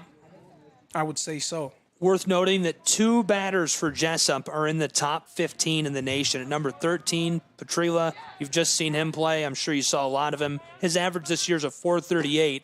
And number 2, right behind Orpeza, who's in Talladega, Alabama, Fury, .494 batting average this year. Definitely not surprising from the offensive showcase that they had just a few moments ago, but right side, race down to first. He won't win it as that'll retire the side. We'll take a break with these two and be back with more action between the Eagles and the Seahawks. SESN ETC.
welcome back. A really good one at Ken White Field from Waleska, Georgia, and we're glad you're here with us for it. It's the opening round of the World Series. College baseball, Reinhardt Eagles, Kaiser Seahawks. I'm Gabriel Schrei. Lorenzo Robinson is here with me. 5-0 Reinhardt lead over Kaiser as we've entered into the top side of the 6th inning. Kaiser needs to get the bats working. We're getting into the late stages of this one. Obviously some time left to play with, but starting to feel like mission critical is coming up. And your back is getting closer and closer to that wall right as the time starts to wind down, now entering into the 6th inning. They need to find a way to get themselves on the board. But as much as it seems like Reinhardt's batters are getting into a rhythm, Andrew Herbert is getting very comfortable on the mound for the Eagles as well.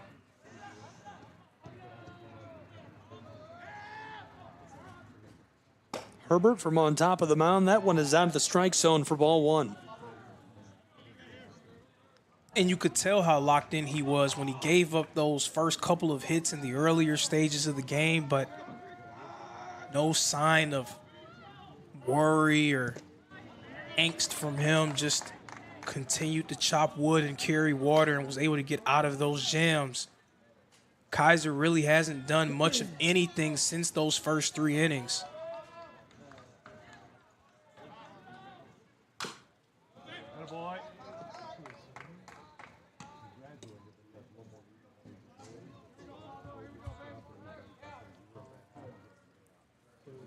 Pablo Ruiz, quiet so far today. He's 0 for 2. Now would be a good time for his bat to come to life. Ruiz is an outfielder originally from West Palm Beach, Florida, played at Forest Hill, and he went to USF and transferred from being a Bull to a Kaiser Seahawk.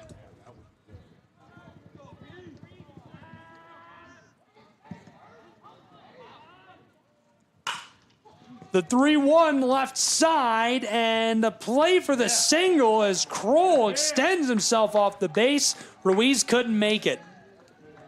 I love the hustle play. Got that in the right spot, just not quite the timing he needed. Definitely great hustle, but also, I don't know if our microphone caught that, but the audible "all shucks" from him as well. He was not very happy about that as soon as it left his bat. But definitely great hustle trying to make it to first and almost beat it. Yeah, he needed just a little luck on the placement of that, on the left side. Another half second, probably less, a third of a second, he'd have been safe. Who knows? The 1-0 from Herbert. Big swing for strike 1. Simon Grinberg, the DH at the plate, 0 for 2 today.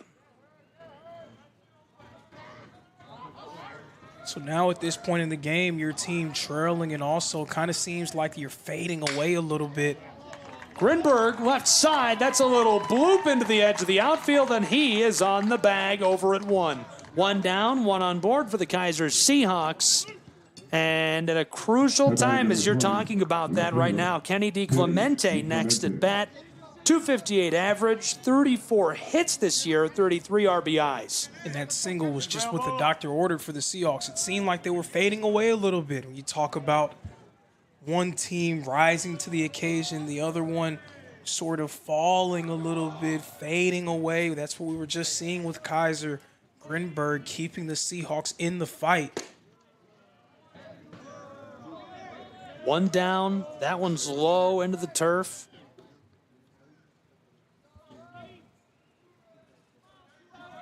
Top of the 6th, it's 5-0 Reinhardt University Eagles. That's chopped left. It rolls to the edge of the outfield. No runner in scoring position as he slides in, but is cut down on a nice play by the shortstop for the Eagles. And that was Luis Mendoza with the Jeter-esque jump throw and a phenomenal play by the second baseman, Allen, to be able to keep his foot on the bag and able to get that lead runner out at second. Get this guy. So a new man on board over at first. Clemente reaches. Grinberg cut down at second, so no one in scoring position. 2 down on this side of the inning as Palmer Hutchinson suffers strike 1. The third baseman, 1 for 2 today. They need some production out of Mr. Hutchinson here you can afford to keep stretching this out and keep kicking the can down the road. 273 average. On base percentage of 421 for Kaiser as he takes a ball on that. Count 1-1, 2 down, 1 on board at first.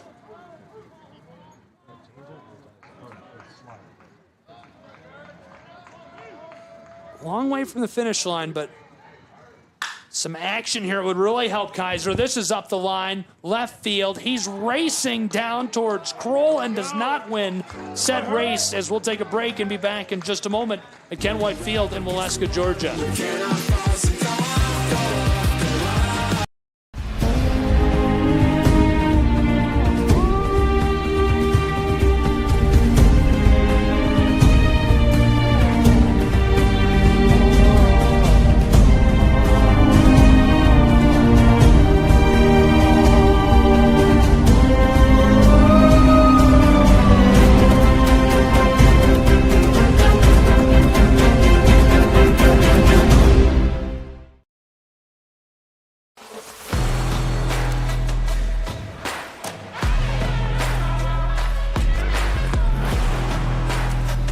Welcome back to Waleska, Georgia, and Ken White Field as we flipped sides. We're kind of down the back stretch here. Eberl Shrine, Lorenzo Robinson, bottom side of this inning, 5-0 Reinhardt Eagles. Chuck Fishbaugh about to go back to work from on top of the mound. I don't know, it's getting late. 7th inning is coming up. That'll be the next chance, the top of the 7th for the Kaiser Seahawks to get runs back. Now that's not a tall order, 5 runs. But the amount of time they have to do it in is quickly closing. And that's what makes it such a dire situation for the team, right? And Chuck Fishbaugh was giving Reinhardt's batters fits during his time on the mound until that big-time tank from Tucker Zadunik. So now we'll see what will happen here. So now most of them have already faced Fishbaugh once.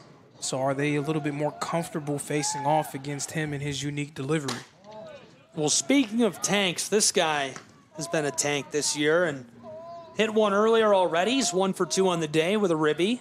It's the shortstop, Luis Mendoza, just made a nice roping toss out to the bag at 2 to help retire the side. This time he hits the ball that way, and it's loose off into the fence as Mendoza running down onto the bag at first. He'll advance.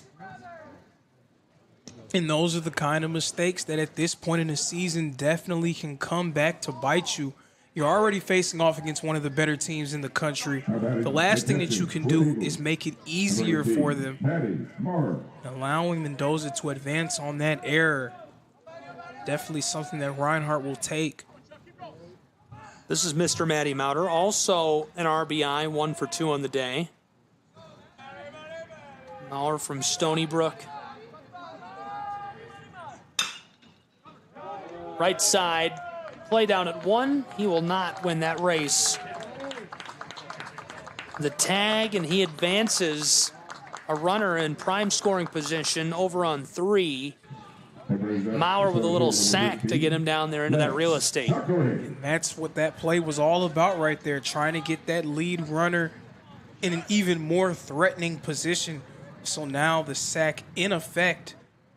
Lance Dockery is able to just hit this hard and far out into the outfield, then Mendoza will surely score. We see him right now creeping like he's threatening to try to potentially steal home. So another thing that you have to worry about if you're the Kaiser Seahawks.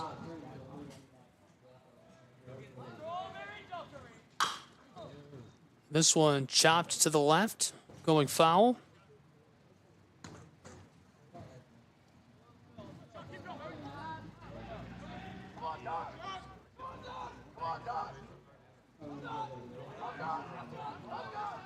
One down, prime scoring position.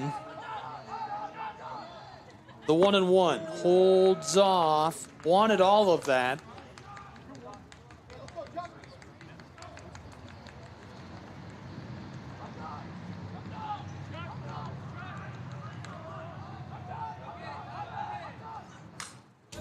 Fouled off into the backstop for Reinhardt's Eagles.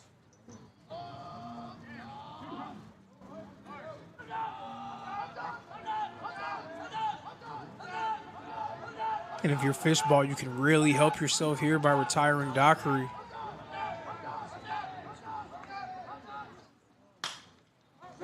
Popped up right side. Fishbaugh hoping for that retirement. Right on the edge of the dugout. He got him. 2 down for the Seahawks. And that was eerily similar to the pop-up that Woods was trying to corral earlier in this game. He lost it in the air. This time, able to keep track of it and gets that one leaning over his own team's dugout. A really good one underway. Coming to you live from Ken White Field in Waleska, Georgia, with the opening round of the NAIA World Series. Gabriel Schrei, Lorenzo Robinson, glad you've jumped on board for the ride. Buckle your seatbelt because this one could get pretty exciting. It's 5-0 now, but everything is on the line for these two.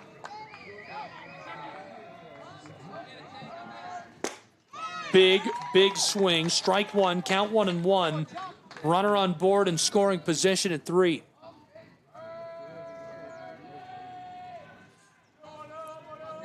These Seahawks of Kaiser have averaged 8 runs and change per game this year. So again, I want to stress, I do really feel like this is well within reach. It absolutely is well within reach, but you can't allow Reinhardt to tack on any more runs to their total. Already ahead by 5 runs. You give yourself a really good chance if it stays right here, right? If you're down by 6, 7, 8 runs or even more, you really make it difficult for yourself, especially with just 9 outs left to work with. Left side, fouled off. Count remains 2-2, 2 down. And to that point, not only could Reinhardt extend their lead and put this on the top shelf out of reach, Andrew Herbert's ERA is the number 2 ERA in America at 1.71. We've seen him pitch 120 in a game before. He'll be looking to close out this opening round matchup against the Seahawks. As right now, Fishball looking to retire the side. 2 down, 1 in prime scoring position. The payoff pitch, left side, right up the line, it goes foul. Mendoza's the man who's standing on the bag at 3. Taking his cuts is Jarrett Burney. Burney is 0 for 2 on the day. Came from the Bulldogs of North Gwinnett High School. He's a senior. His average this year, 379. Popped up, right side, trending foul towards the dugout. This could retire the side, and it does. Well played by the Kaiser Seahawks. We'll see if they can capitalize as we flip to the top of the 7th at Ken White Field.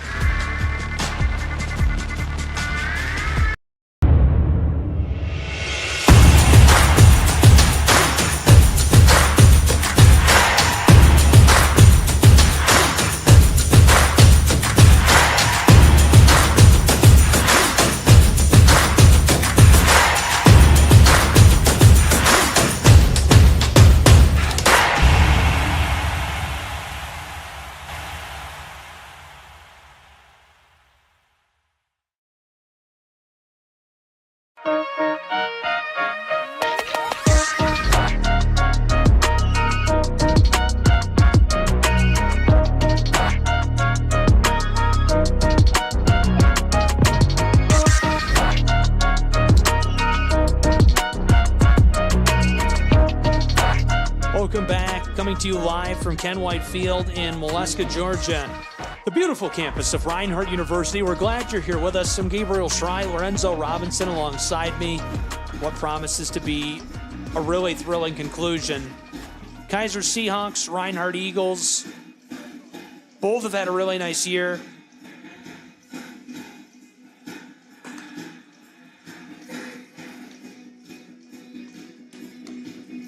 Both looking to wrap up this one in a totally different way. Kaiser is looking to get those bats heated up, find a way to score a couple of runs pretty quickly as they've only got 9 outs left to play with. Andrew Herbert is looking to pick up all 9 of those outs as quickly as he can.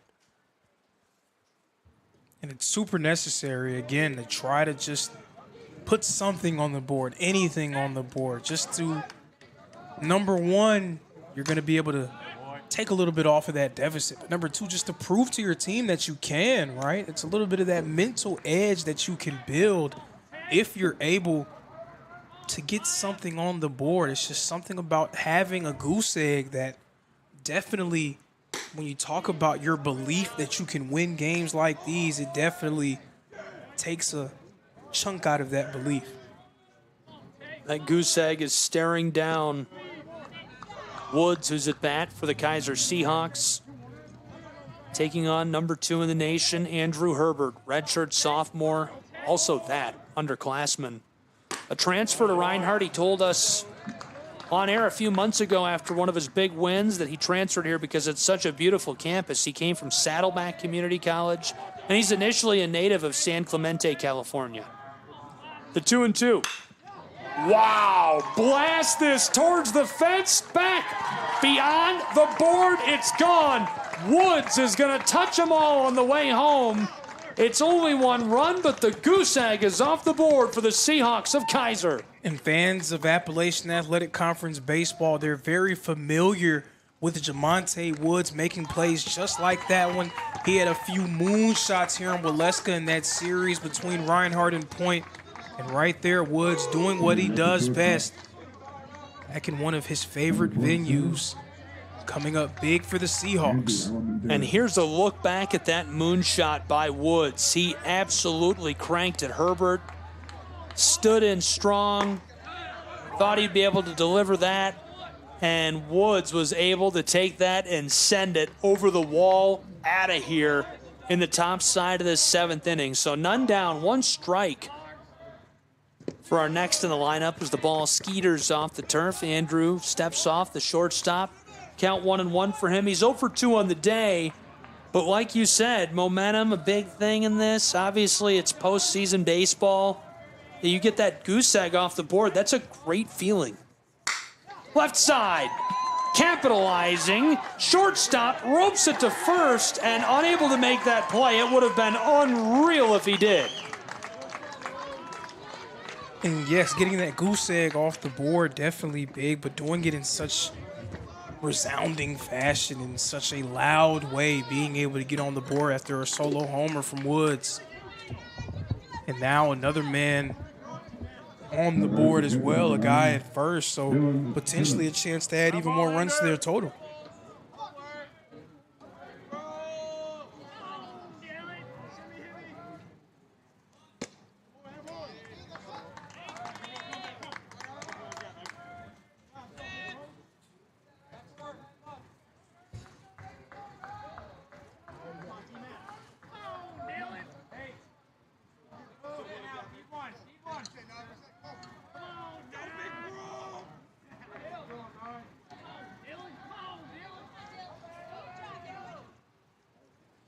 Showing bunt, this to the right side, and cuts him down at first. 1 away.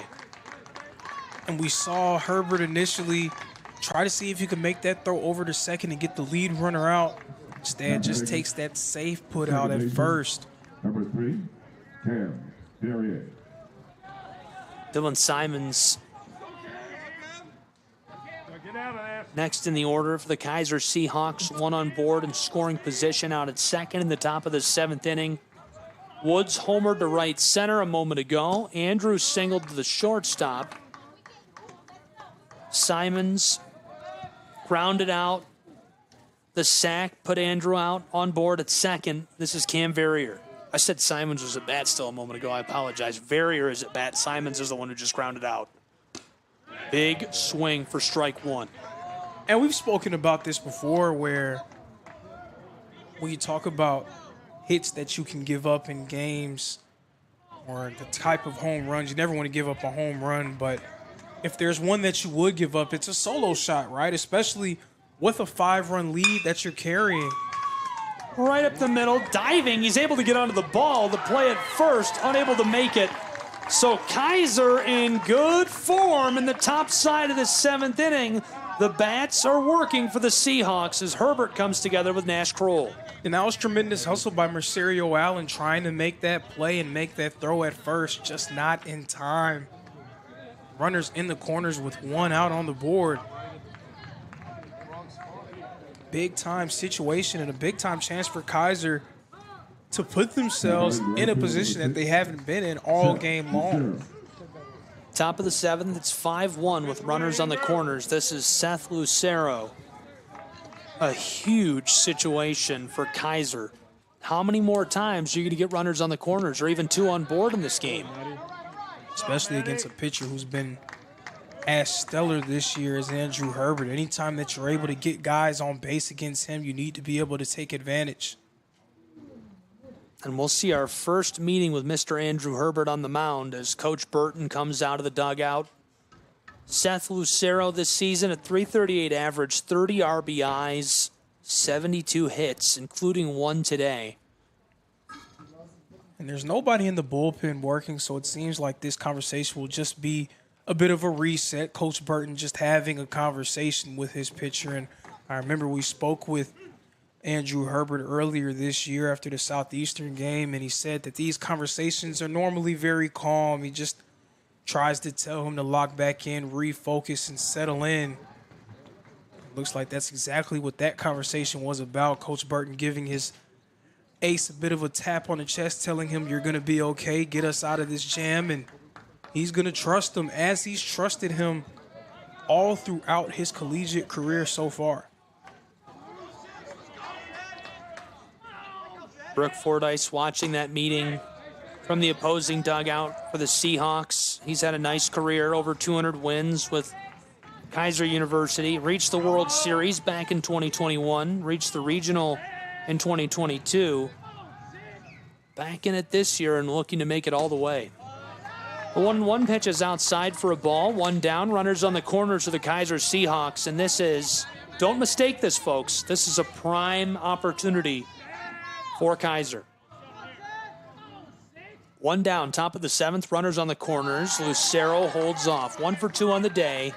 30 RBIs this season.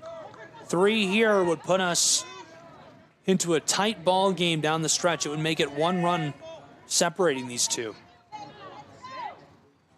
Lucero tries for the moonshot, and it fills our account with strike 2.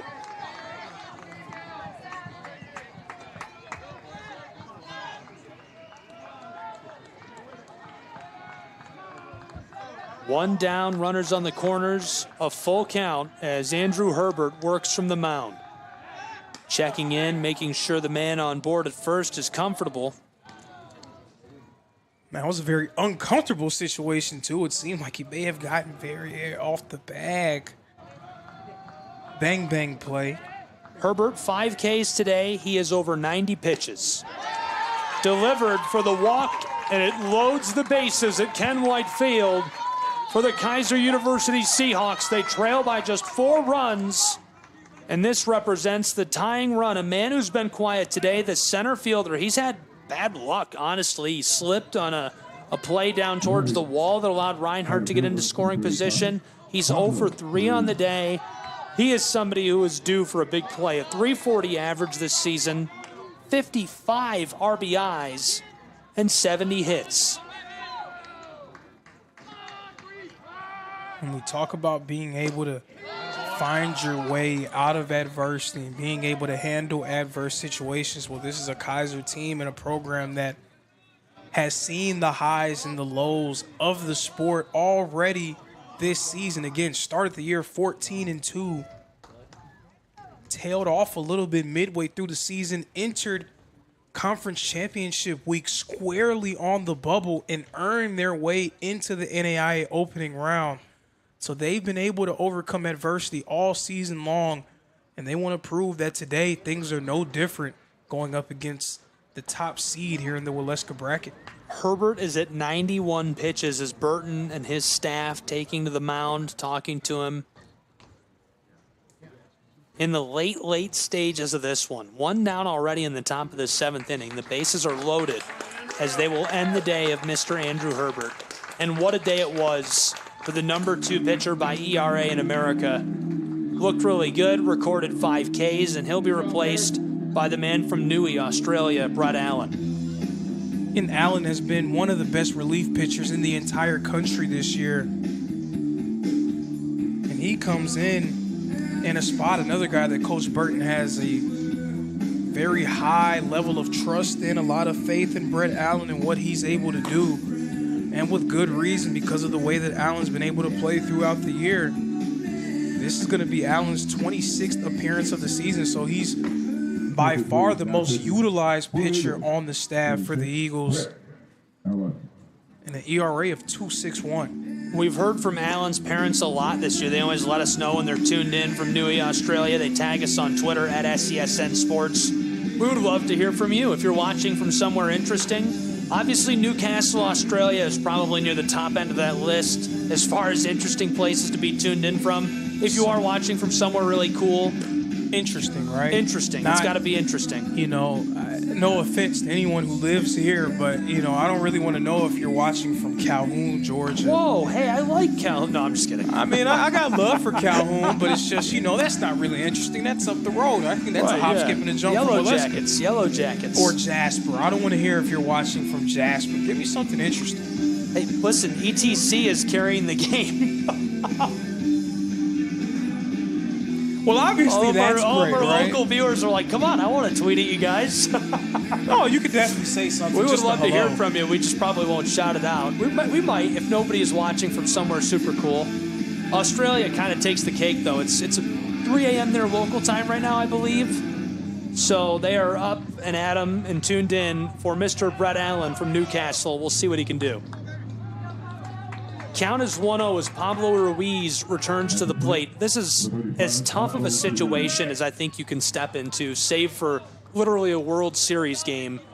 Brett Allen walks out onto the mound. The bases are loaded. And Ruiz, who is quiet today, has made a few slip-ups, had some bad luck, is going to walk home a run. Hopefully Ruiz is all right.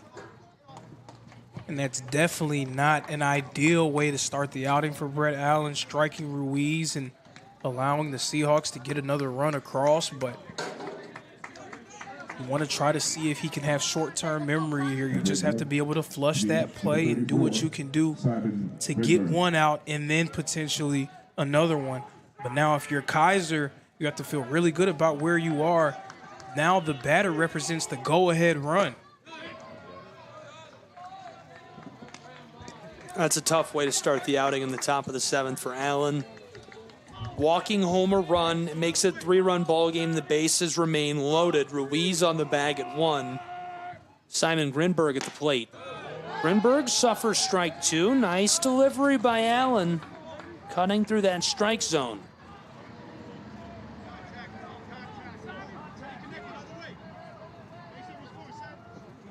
Brett Allen with 1 down, bases loaded. Staring down Grinberg. Here's the 0-2 pitch.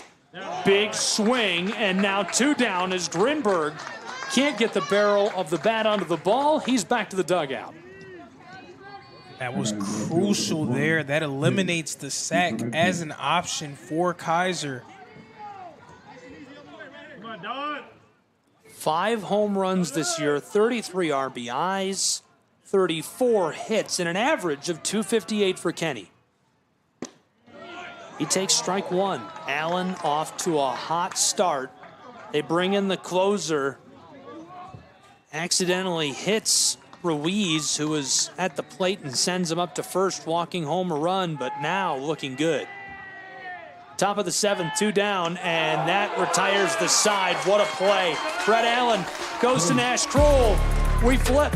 Bottom of the 7th coming at Ken White Field. Go nowhere. We'll have it. ETC SESN.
NAI opening round play here in Waleska, Georgia. Right now, the top-seeded Reinhardt Eagles leading the fourth-seeded Kaiser Seahawks 5 runs to 2.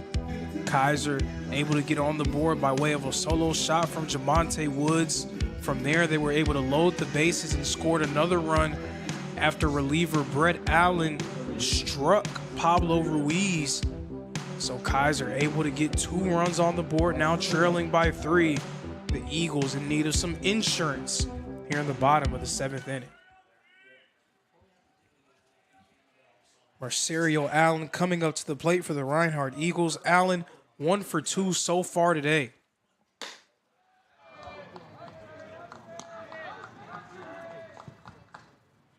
Fishbaugh has been electric since coming in. Only 1 K, but he's getting the job done. It's really cooled things off in this 3-run ball game.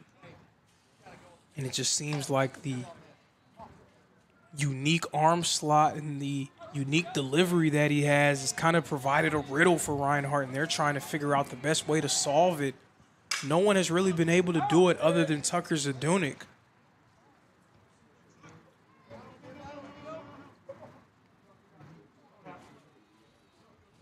Count is 1-2 for Allen, who's 1 for 2 on the day.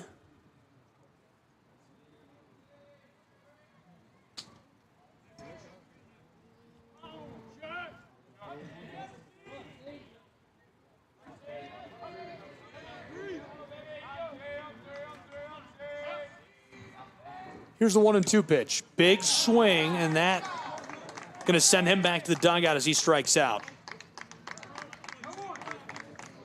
So now with Nash Kroll coming up to the plate, a little bit more pressure on the side of the Eagles, right? You know, they're leading by 3 runs, so they have to feel confident and comfortable about where they are.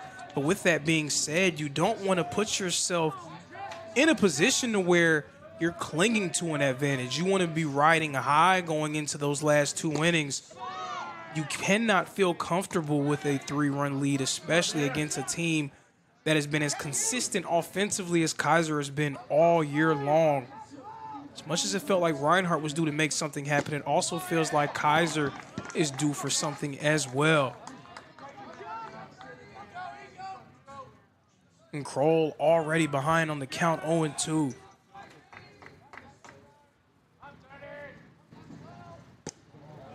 The 2 pitch goes for ball 1. Nash Kroll 1 for 2 today. Hit a walk-off home run against the #1 team in the nation. The first series win against Southeastern since 2022 for this Reinhardt Eagle squad. Hit a walk-off home run to push Reinhardt into the AAC championship in a night game. A shot to the moon over the wall at Hunter Wright Stadium.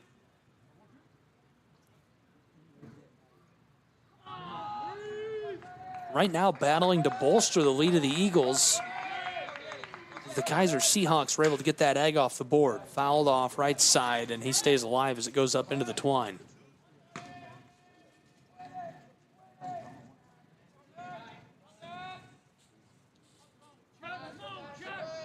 Speaking of Hunter Wright Stadium, they're in the top of the 7th where it's 2-0, number 6 Weber leading Freed Hardeman.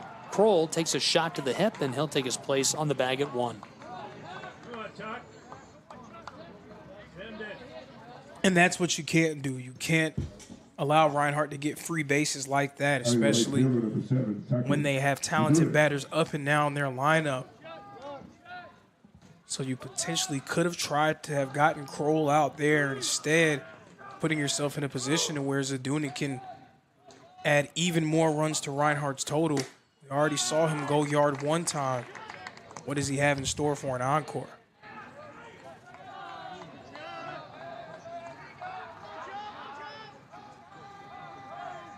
Suffered strike 1. Here's the 0-1 pitch with 1 away. Strike 2 right away for Zdunek as that catches the edge of the strike zone.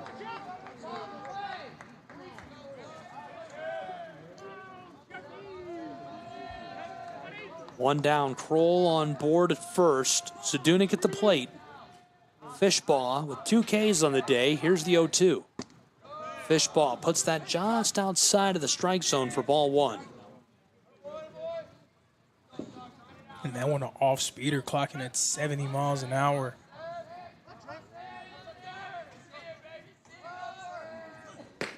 Zadunik is from High River, Alberta, Canada.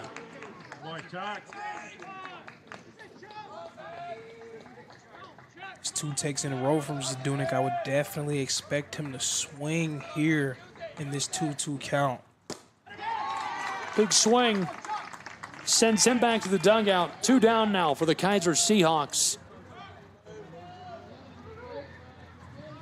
Now batting to the DH, number 8, Dylan Lewis.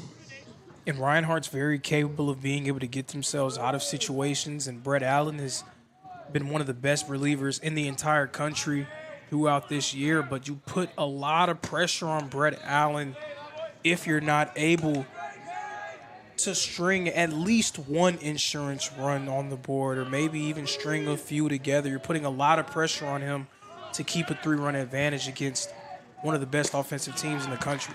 Big time swing by Mr. Dylan Lewis for strike 1. Count is 1-1 with 2 away.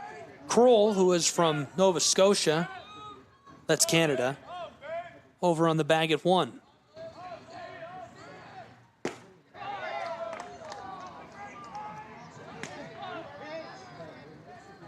Count now 2-1 as that was a ball.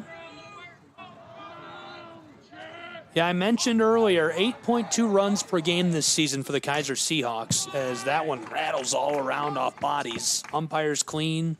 Lewis is clean. We play on. Count 2-2, 2 away. 8.2 runs per game.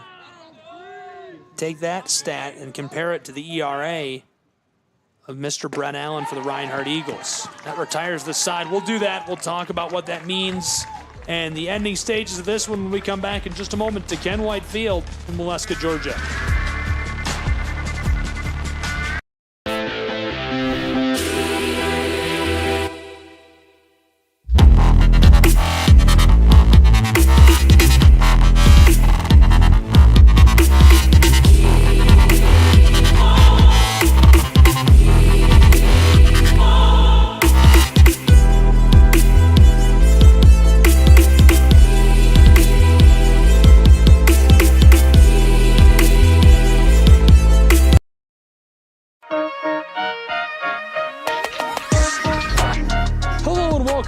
To Molesca, Georgia, home of the Reinhardt University Eagles, who are hosting this opening round of the NAIA World Series. One of a handful of sites, including Kingsport, Tennessee. Excited to be bringing you all of the action. We're into the late stages. The host team, Reinhardt Eagles, are leading by 3 runs over the Seahawks of Kaiser. I'm Gabriel Schrei, Lorenzo Robinson here with me. We're glad you're with us. We're into the final 2 innings of play, Lorenzo. We are, and I had a lot of boxing references when we were in the conference tournament, but the championship rounds are upon us. The 8th and 9th innings, Kaiser down to their last 6 outs, trying to find a way to string together some runs and get themselves back into this ball game. But we'll see if Brett Allen can hold them at bay. Allen, the delivery, that one is low for strike 1. So this season, Brett Allen has been a great reliever, 25 appearances. This is his 71st inning pitched. His ERA through all those appearances, a 2.61.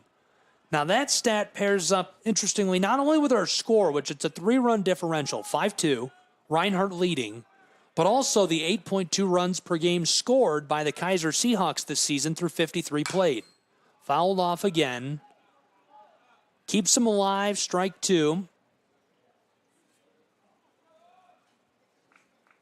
But I think that's why you have to love postseason play, right? You talk about all these teams across the country that don't really play each other throughout the year against their respective schedules within their conferences. They are among the best teams in their conferences, and they put up these grand numbers and great stats. And eventually they're going to come face-to-face with someone that has done just that where they're from. So one of the best in the Appalachian Athletic Conference, and Brett Allen going up against one of the best lineups from the Sun Conference in Kaiser. It doesn't really get much better than that. The 1-2 pitch. Oh, he ropes it to the right side. It's down and stays fair as it rattles up to that 331 mark on the wall. He's in scoring position out at 2 with no outs. Perfectly placed. I think he could have potentially made his way to the third base too if he wanted to take it, but just safely staying put in scoring position. A leadoff double. All of a sudden, here come the Seahawks. We've got a few tweets from interesting places. Danny is cheering on the Seahawks from Denver, Colorado, Mile High City. Wow. And also from the freshwater shores of Lake Michigan and Grand Rapids, John, who's a Reinhardt Eagle fan. Thanks for tuning in. Those are good places. That's interesting. Grand That's Rapids interesting. is the beer city. I like Grand Rapids. That's definitely interesting. 3 runs separate these two as it's 5-2 Reinhardt Eagles. Maybe not for long. Hutchinson blasted left side. It's towards the wall. It's gone over them mountains. 1-run ball game at Ken White Field between the Seahawks and the Eagles. And the Kaiser Seahawks, they have battled adversity all season long. So they are no stranger to getting themselves off the mat. Trailing by 5 runs moments ago, it is now a 1-run lead for the Eagles, clinging to an advantage with Jamonte Woods coming back up to the plate. Woods, a player who is very familiar with Reinhardt University, very familiar with Appalachian Athletic Conference play. Here's a look back at that 2-run homer for the Seahawks of Kaiser. He blasted that right over the top of that NAI opening round banner on the left field wall. And it makes it a 1-run ball game as the Kaiser Seahawks trail 5-4 to the Reinhardt Eagles. Brett Allen just looking to close this out. He's got a K. This is his 13th pitch as it's delivered for the ball. Count 2-1. And this is a guy who already had a big one, Jamonte Woods. Yeah, and this team in general, they are unafraid of the moment. Woods! Deep center, off the wall. It's rattling around down there. He's going to scoring position out at 2, and he's safe on the bag. Oh, boy, the Kaiser Seahawks are surging in Waleska. And Woods has been a thorn in the side of the Reinhardt Eagles for a few years now. Yet again, coming up big against Reinhardt. But the Eagles have to feel like they caught a bit of a break there. That was a very well-struck ball deep out in the center field. Luckily for them, bouncing off the wall instead of making its way over the wall. 1 run separating these two in the closing stages. And now a meeting on the mound for Brett Allen and the Reinhardt Eagles. Top of the 8th. No outs. Reinhardt is allowing the door to remain open. 4 runs in the last 2 half innings for the Kaiser Seahawks. 2 on that homer that was over the left field just moments ago. Made it a 1-run game. And a pair scored in the top side of the 7th inning by Kaiser University. Reinhardt is just looking to retire the side and maybe score a couple of insurance runs in the bottom of the 8th inning. Right now, just 1 run separating these two in a runner in scoring position. Out on second base as Woods went up to the wall. Come on, Donnie! And Reinhardt has been ahead for most of this game, but if you're a fan of Kaiser, you had to feel pretty good about where your team was at just because they were hanging around, right? They weren't getting themselves too far away. They were keeping Reinhardt in front of them, so to speak. And now their bat's starting to get going later in this game, giving themselves a prime chance to maybe tie this one up or even cause more damage. It's a pinch runner in the game for Kaiser, number 26, Reese Collins from Lakeland, Florida. Getting a little bit more speed along the base pass. Andrew Elmandair at the plate, the 1-0. Fouled off over the backstop. Look out behind the press box. Going for a little bit of small ball here. You feel like worst case scenario, you're out at first and you're able to advance that lead runner to third.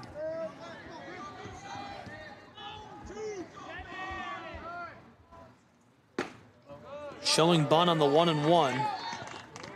He pulled the bat back for ball 2. And now is Allen kind of anticipating that and trying to throw around it? Does that change the way that you locate your pitches during this AB?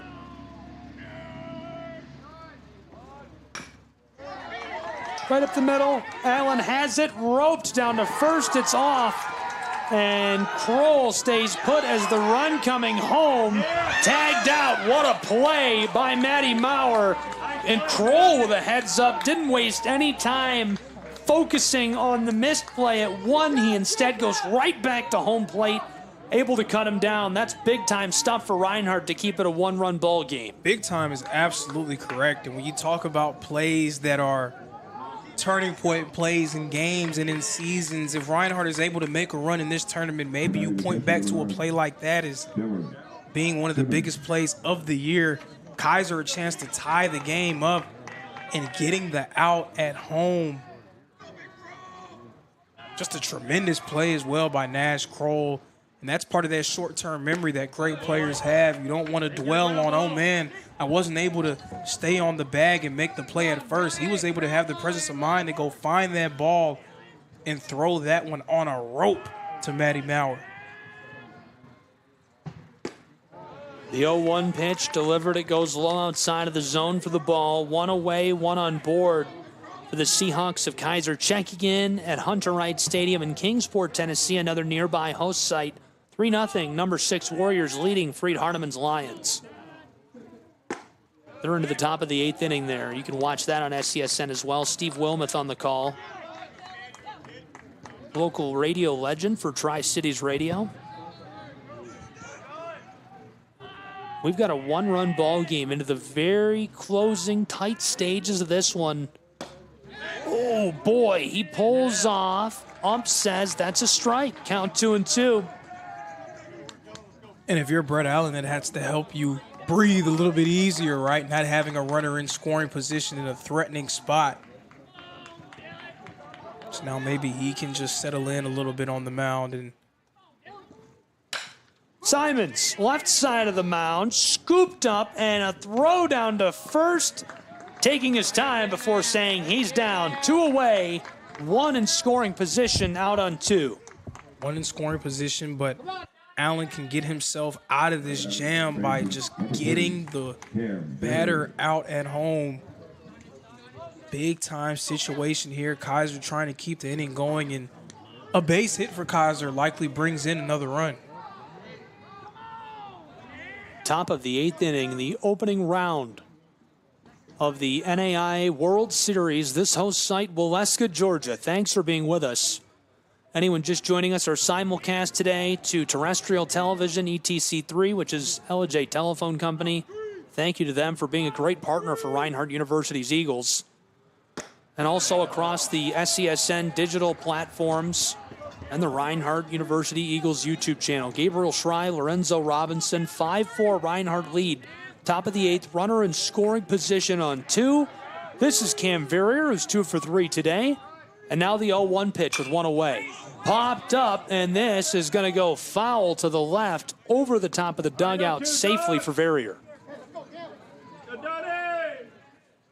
It seems like every time that Reinhardt and Kaiser, these two institutions, lock horns and NAI playoff or postseason play across all sports, it always comes down to the wire.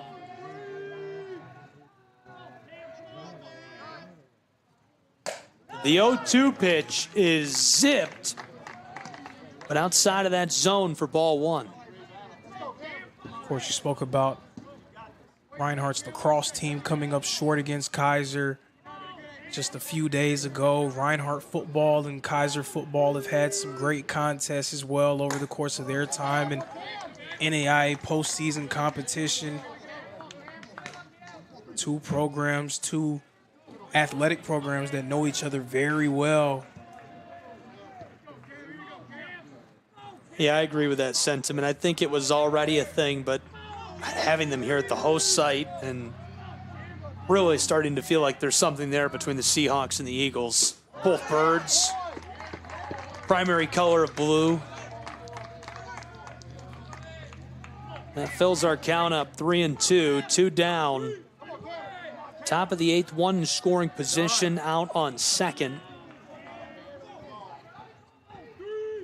Here's the delivery by Allen. It's tight and low and sends him down the line. A bad time for Reinhardt's Eagles. Perfect scoring opportunity laid out in front of the Seahawks of Kaiser. Cam Verrier now on board at first. Right fielder, number 6, Seth Lucero. And that was a phenomenal AB from him. Very patient, working himself from being behind in the count, getting it full, and then being able to have the presence of mind to lay off at that final pitch.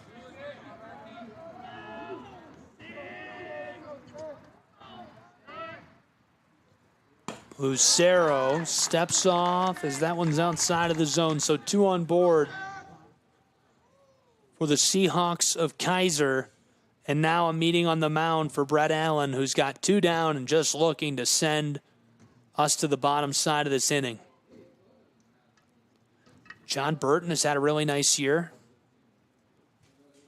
Congratulations to him on being named the Appalachian Athletic Conference Coach of the Year. Well-deserved award, well-deserved honor. And another piece of why it's so exciting to have the opening round in Waleska for, I think, all the local fans and the Reinhardt Eagle students. Can't say enough about his character and just a fun guy to be around. 2 really good bench bosses in this one. Over 200 wins now with the Seahawks. On the other side, Burton obviously winning Coach of the Year and continuing to build his resume for Reinhardt University. That leadership from the dugout certainly makes a difference.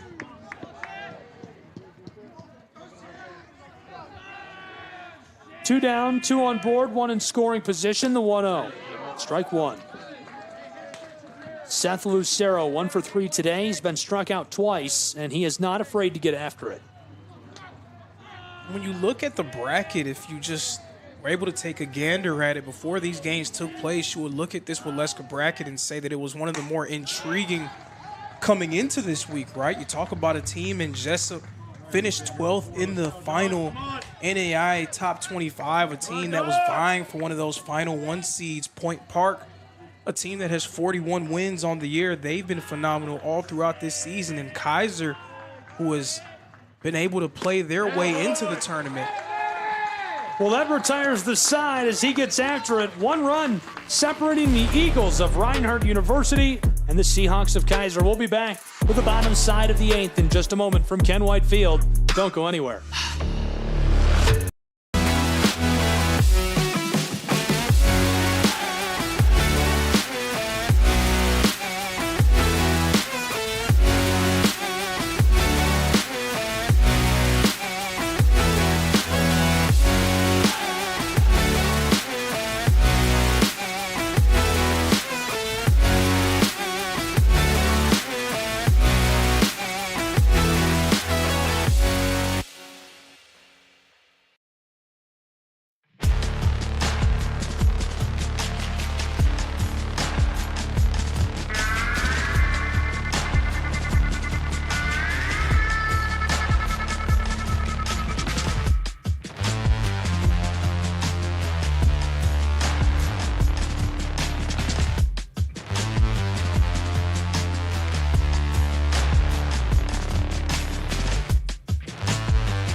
We're back at Ken White Field and glad you're with us.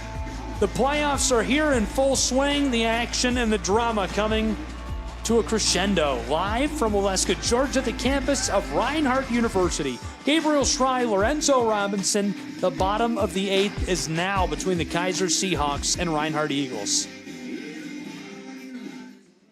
And now all the pressure is on Reinhardt. Right fielder, number 4, Adrian Vargas. Find a way on! Find a way!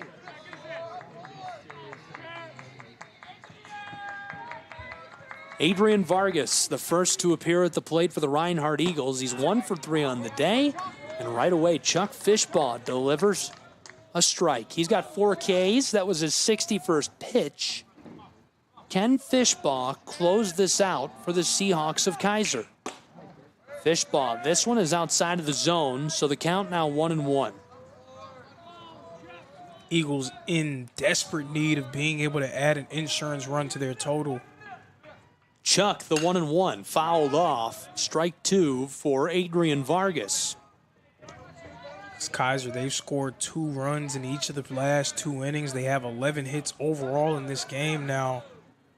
So they're starting to get into a rhythm. Their offense is ascending right now, so you need to be able to try to create some distance between yourself and them. But if Fishball is able to hold them at bay, Kaiser has to feel great about the position that they're in going into the ninth. From the mound, Chuck, the 1-2. Vargas moments ago fouls off left, stays alive. That's ball 2. Count is 2-2. 1-run ball game in the bottom of the 8th as Fishbaugh delivers this on the edge of the strike zone. Vargas blasts that, it goes foul. He's only surrendered 2 hits ever since he's entered into the game. Only 1 earned run, which came from that solo shot from Tucker Zadunik. That one very nearly striking Vargas. Good on him for being able to get out of the way.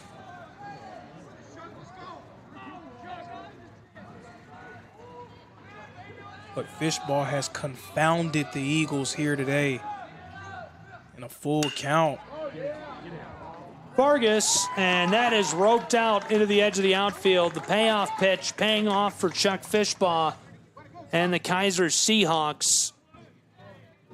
Remains a 1-run ball game. Brings up the shortstop, number 11, Luis Mendoza. Reinhardt still seeking that insurance run. Luis Mendoza next at bat for the Eagles. Number 11 is a redshirt sophomore, a .331 average this season.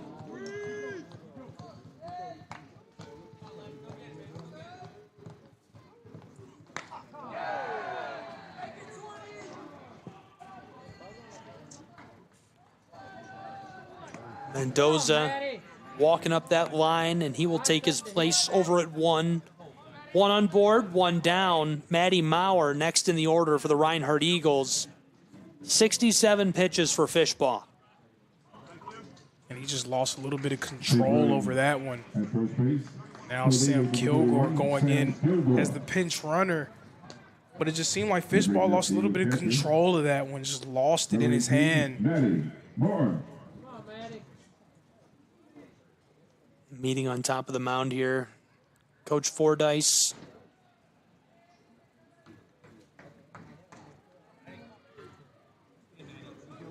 This is his 7th season at the helm of Keiser University. Made it to the World Series in 21, the regional in 22. Very similar story for John Burton. Burton has had a really unbelievable career.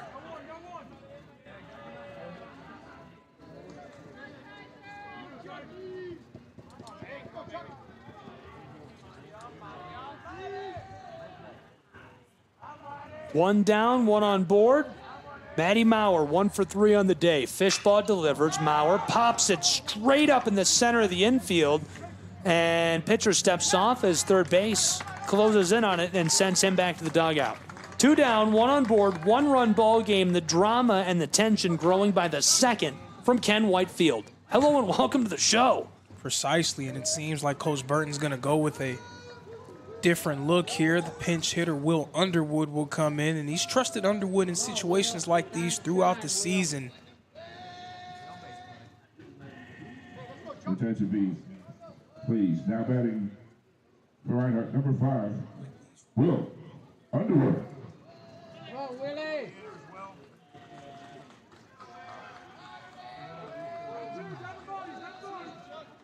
Underwood has 20 ABs, but it seems like every single last one of them have been in big-time situations.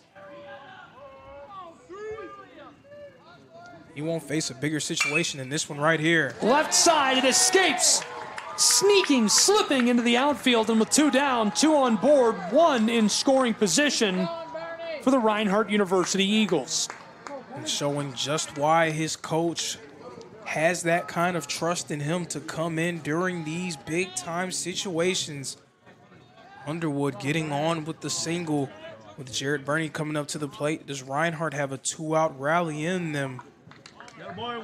They might be in need of it if they're going to be able to come away with a victory in this one. Now batting. They need to add some insurance ahead by just 1 run. And now Lance Dockery re-enters as a pinch runner. Dockery on as a pinch runner. Sam out in scoring position on second. 2 down, bottom of the 8th. Fishball really close to Jarrett Burney, the third baseman, who is 0 for 3 on the day. Burney, number 74 in the nation in stolen bases. One of the most efficient. Burney, a big-time swing, strike 1. And Fishball normally goes on average about 2 innings every appearance. So now, as his pitch count goes up, does fatigue become a factor for him? A bloop for Burney. Here comes the run, and the insurance run makes it 2-run ball game in Waleska, Georgia. 6-4 Reinhardt Eagles with 2 on board. It's something to watch out for, right? Again, Fishball normally about 2 innings per game when he appears. As his pitch count rises, does fatigue become a factor for him? And we see there, giving up and run there. Big-time insurance for the Eagles. Right when they needed it too, Jarrett Burney stepping up for them, getting his first hit of the game. It couldn't have come at a better time. Could not have come at a better time. Makes it a 2-run ball game and makes the situation a really different look down the stretch for both of these programs. Obviously, Reinhardt looking to do anything they can to get 1-2 more insurance runs in the bottom side of this 8th inning and make the top of the 9th a little more definitive for them on the defensive side of things. Fishbaugh, nice outing for the Keiser Seahawks. Did a lot of work from on top of the mound. Chuck going to go back to the dugout, and that change could be the difference. Will the Keiser Seahawks stay on the winning side of the bracket? They need to close this out quickly and get 3 runs for the victory in the 9th. That's a tall order. It is a tall order, but obviously one that they're definitely willing to take on. And again, Kaiser has been through the ups and the downs all throughout this season. This is just par for the course for them. They're very confident in their ability to find themselves out of any jam that they get themselves into. Conversely, this is a Reinhardt group that is battle-tested. They faced off against some of the nation's best teams over the course of their grueling schedule. So they know exactly what to do in these late game situations. It will just be a matter of which team is able to rise to the occasion.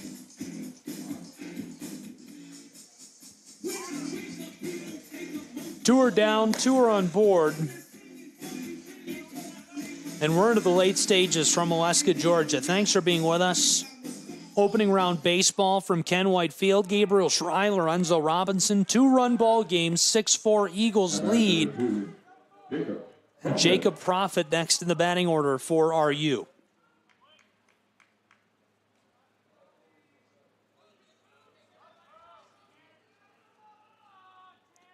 Tanner Goswick from the mound. That had some sauce on it. 2 outs on the board. You just need to get one final out to give your team a chance. Cannot allow Reinhardt to be able to add more to their total. Goswick delivers a strike. 2 away, 2 on board. Count is 1-1. Tanner, right-handed pitcher, 5'10", from Tampa, Florida. Played prep at East Lake High and transferred to Kaiser from St. Petersburg.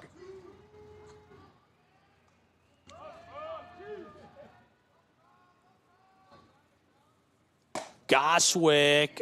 Oh, boy. We've got runners on the base paths as it's a chase over between 2 and 3. Can't escape. Gets hit with a tag, and we are headed to our 9th inning as the drama is on between the Keiser Seahawks and Reinhardt Eagles. Go nowhere. We'll have it all on SCSN and ETC3.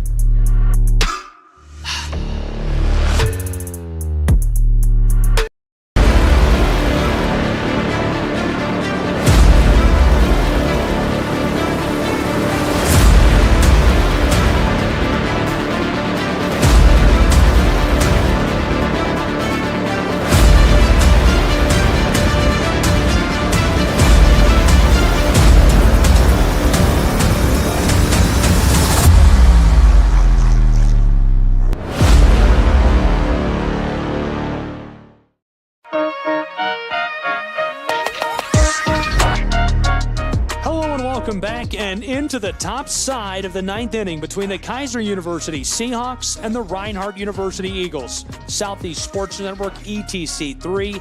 Thanks for being with us for this opening round College World Series game from Waleska, Georgia, home of the Reinhardt Eagles. Glad you're with us. Glad you're spending some of your day live at Ken White Field. I'm Gabriel Schrei. Lorenzo Robinson is here with me, and the drama could not be greater between these two.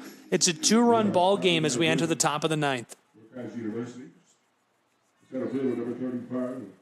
Pablo Ruiz, a man who has been due all day, it feels like. Got hit with a pitch last time he was at the plate. He's 0 for 3, slipped in a wet outfield. Certainly due for some action. There's strike one. Brett Allen looking to do the exact opposite of allow him to get a little bit of bad action. He's got 2 Ks, and he's looking to retire the side as this is roped up the line. And you feel like something has to give, right? A Kaiser team that has done a nice job of overcoming all year long, and they've been so potent offensively. And a pitcher in Brett Allen who has been in situations like these against some of the best in the nation, and he's found his way to the other side. Right side. Fielder tracking it, and this will be the first out of the top of the 9th. Kaiser Seahawks trailing by 2 runs, losing out to play with. Reinhardt advances on in the winner's side of this bracket if they could retire 2 more with no runs scored.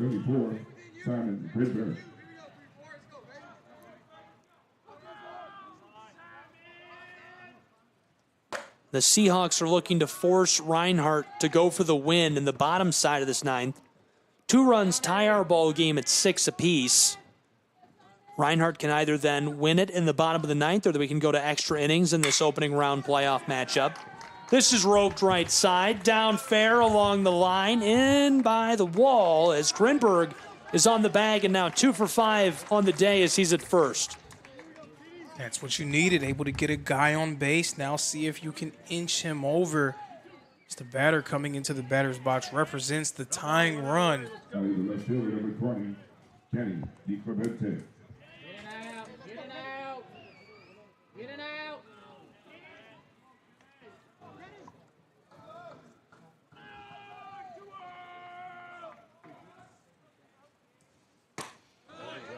This one lasered in for strike one. 1 down.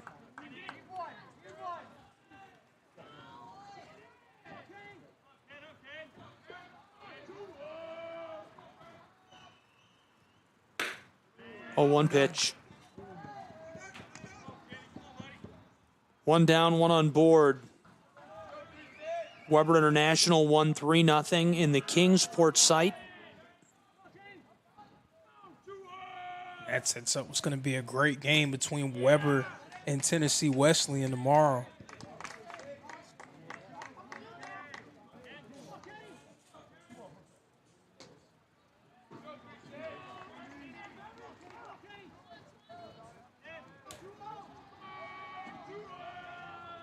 One down.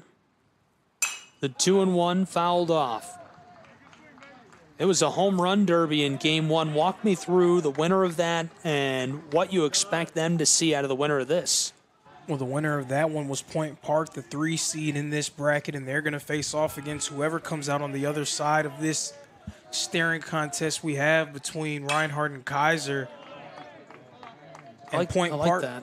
Staring contest. Absolutely, but Point Park was, we talked about Jessup and how potent they are offensively, but Point Park, maybe even more. They came into that game with a .343 batting average as a team. Also, they hit 101 home runs as a team, 4 in that game, so they will use the long ball. Right side, play at 2 down. A play can't turn the double as he's safe over at first. So now 1 on board still. Fielder's choice, he's at first. Kaiser 2 down and looking to stay on the winner's side of this bracket in Waleska. And I think Profit may have took an extra half second just to make sure that he was able to make that throw to second base. And it may have cost him a chance at the double play, but I do like that, making sure that you retrieve it cleanly and getting that lead runner out. Hutchinson smashed one earlier. He's got one on board. He's 2 for 4 today. Batted in Clemente way back in the top of the 8th. It feels like forever ago, even though it was just one inning ago. This time he goes left foul, so the count 1-1 with 2 away, 1 on board.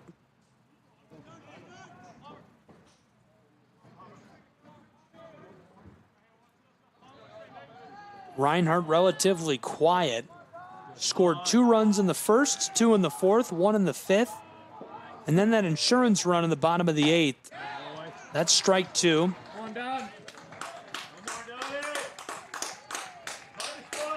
All of Kaiser's scoring in the 7th and 8th innings, so they're hot down the stretch.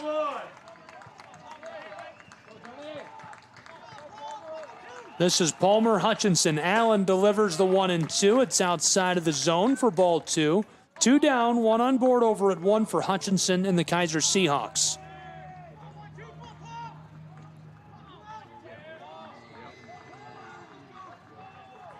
The winner's side of this World Series bracket on the line. Hutchinson, wow! That sends us out the door. What a win. What a win indeed. And it wasn't the prettiest game for Reinhardt, but at this point in the season, it's all about surviving and advancing. Of course, there were things that they feel like they can improve on, but if you lose 2 games in pretty fashion, you get sent home. If you can string together some ugly wins, they call you a champion. Ugly wins are everything, and that's all the Eagles of Reinhardt University are looking for as they move on to the winner's side of the bracket, and they will face the Bison tomorrow in Waleska, Georgia. Hope you'll be with us for that one. You can find all the broadcast information on the official website of the NAIA and ReinhardtEagles.com. Really good one here today. Thank you for allowing me to crash the party and jump in with you, and David Finney, the sports information director of the Eagles, for making everything so easy as always. It's been a thrill to have you along for the ride for what's been a really exciting one. All events airing on our networks are broadcast live at our copyright material. Today's game will be archived inside of the Apper platform where you viewed it and available for replay. This has been a presentation of the Southeast Sports Network. Reinhardt wins 6-4, a 2-run victory on top of the Kaiser Seahawks. Have a wonderful night, and thank you for tuning in.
The Southeast Sports Network, your free ticket to front row sports action. From heart-pounding football showdowns to thrilling basketball games, experience every moment live. All from the comfort of your home. Your favorite athletes, broadcast in real time and on demand. It's not just streaming, it's your front row ticket to the best of Southeastern sports. And the best part? It's absolutely free. Don't miss a moment of your favorite teams.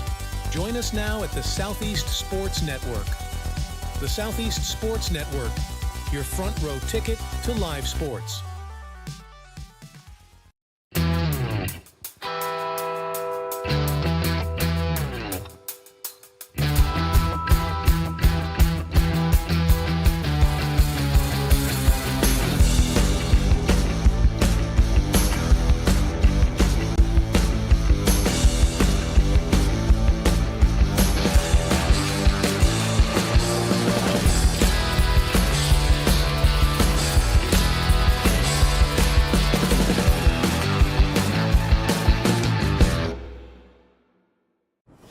The story of the United States has been written for centuries.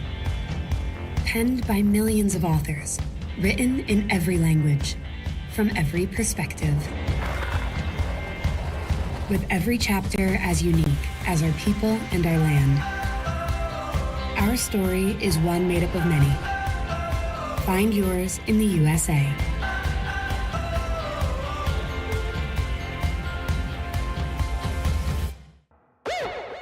At Schrei Media, we believe in the power of connection, promoting your brand while supporting your community. Our goal is to elevate your presence and amplify your message through local sports. With Schrei Media, advertising goes beyond traditional boundaries. Get on television, make an impact. Take the first step towards a future where your brand is not just seen, but celebrated.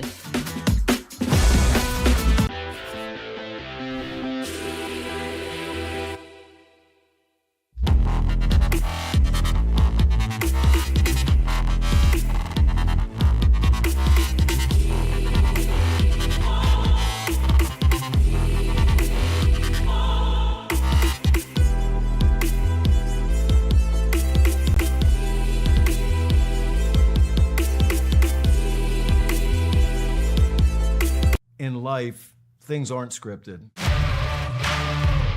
If you're an athlete, we need people like you and translate those skills to officiating. You can get a lot out of it. It happens in every town, in every game. We never have a perfect game, but the rewards always outweigh the negativities.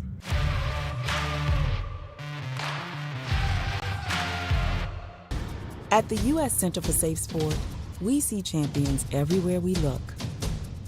In every sport, on every court, we're building a foundation to ensure all athletes are safe, supported, and strengthened. At the U.S. Center for Safe Sport, ending abuse is not just our job. It's our promise.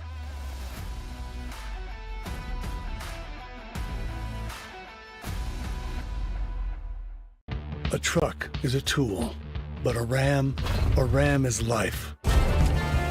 Yeah, it's the wipe the sweat off your brow sort of life. But it's also the let's load up the ATV's life. The my kids play way too many sports life. The let's find a secret spot to fish life. That looks nice. Innovations, comforts, and powertrains built to power all the lives you live. Ram. Welcome to the new era of brand promotion. Are you trying to find a way to make a splash? We understand that advertising isn't what it used to be. Things have changed. Advertising is both more dynamic and more engaging. Schrei Media keeps your brand not just seen, but remembered. In a world where staying relevant is key, we are your partners in staying top of mind.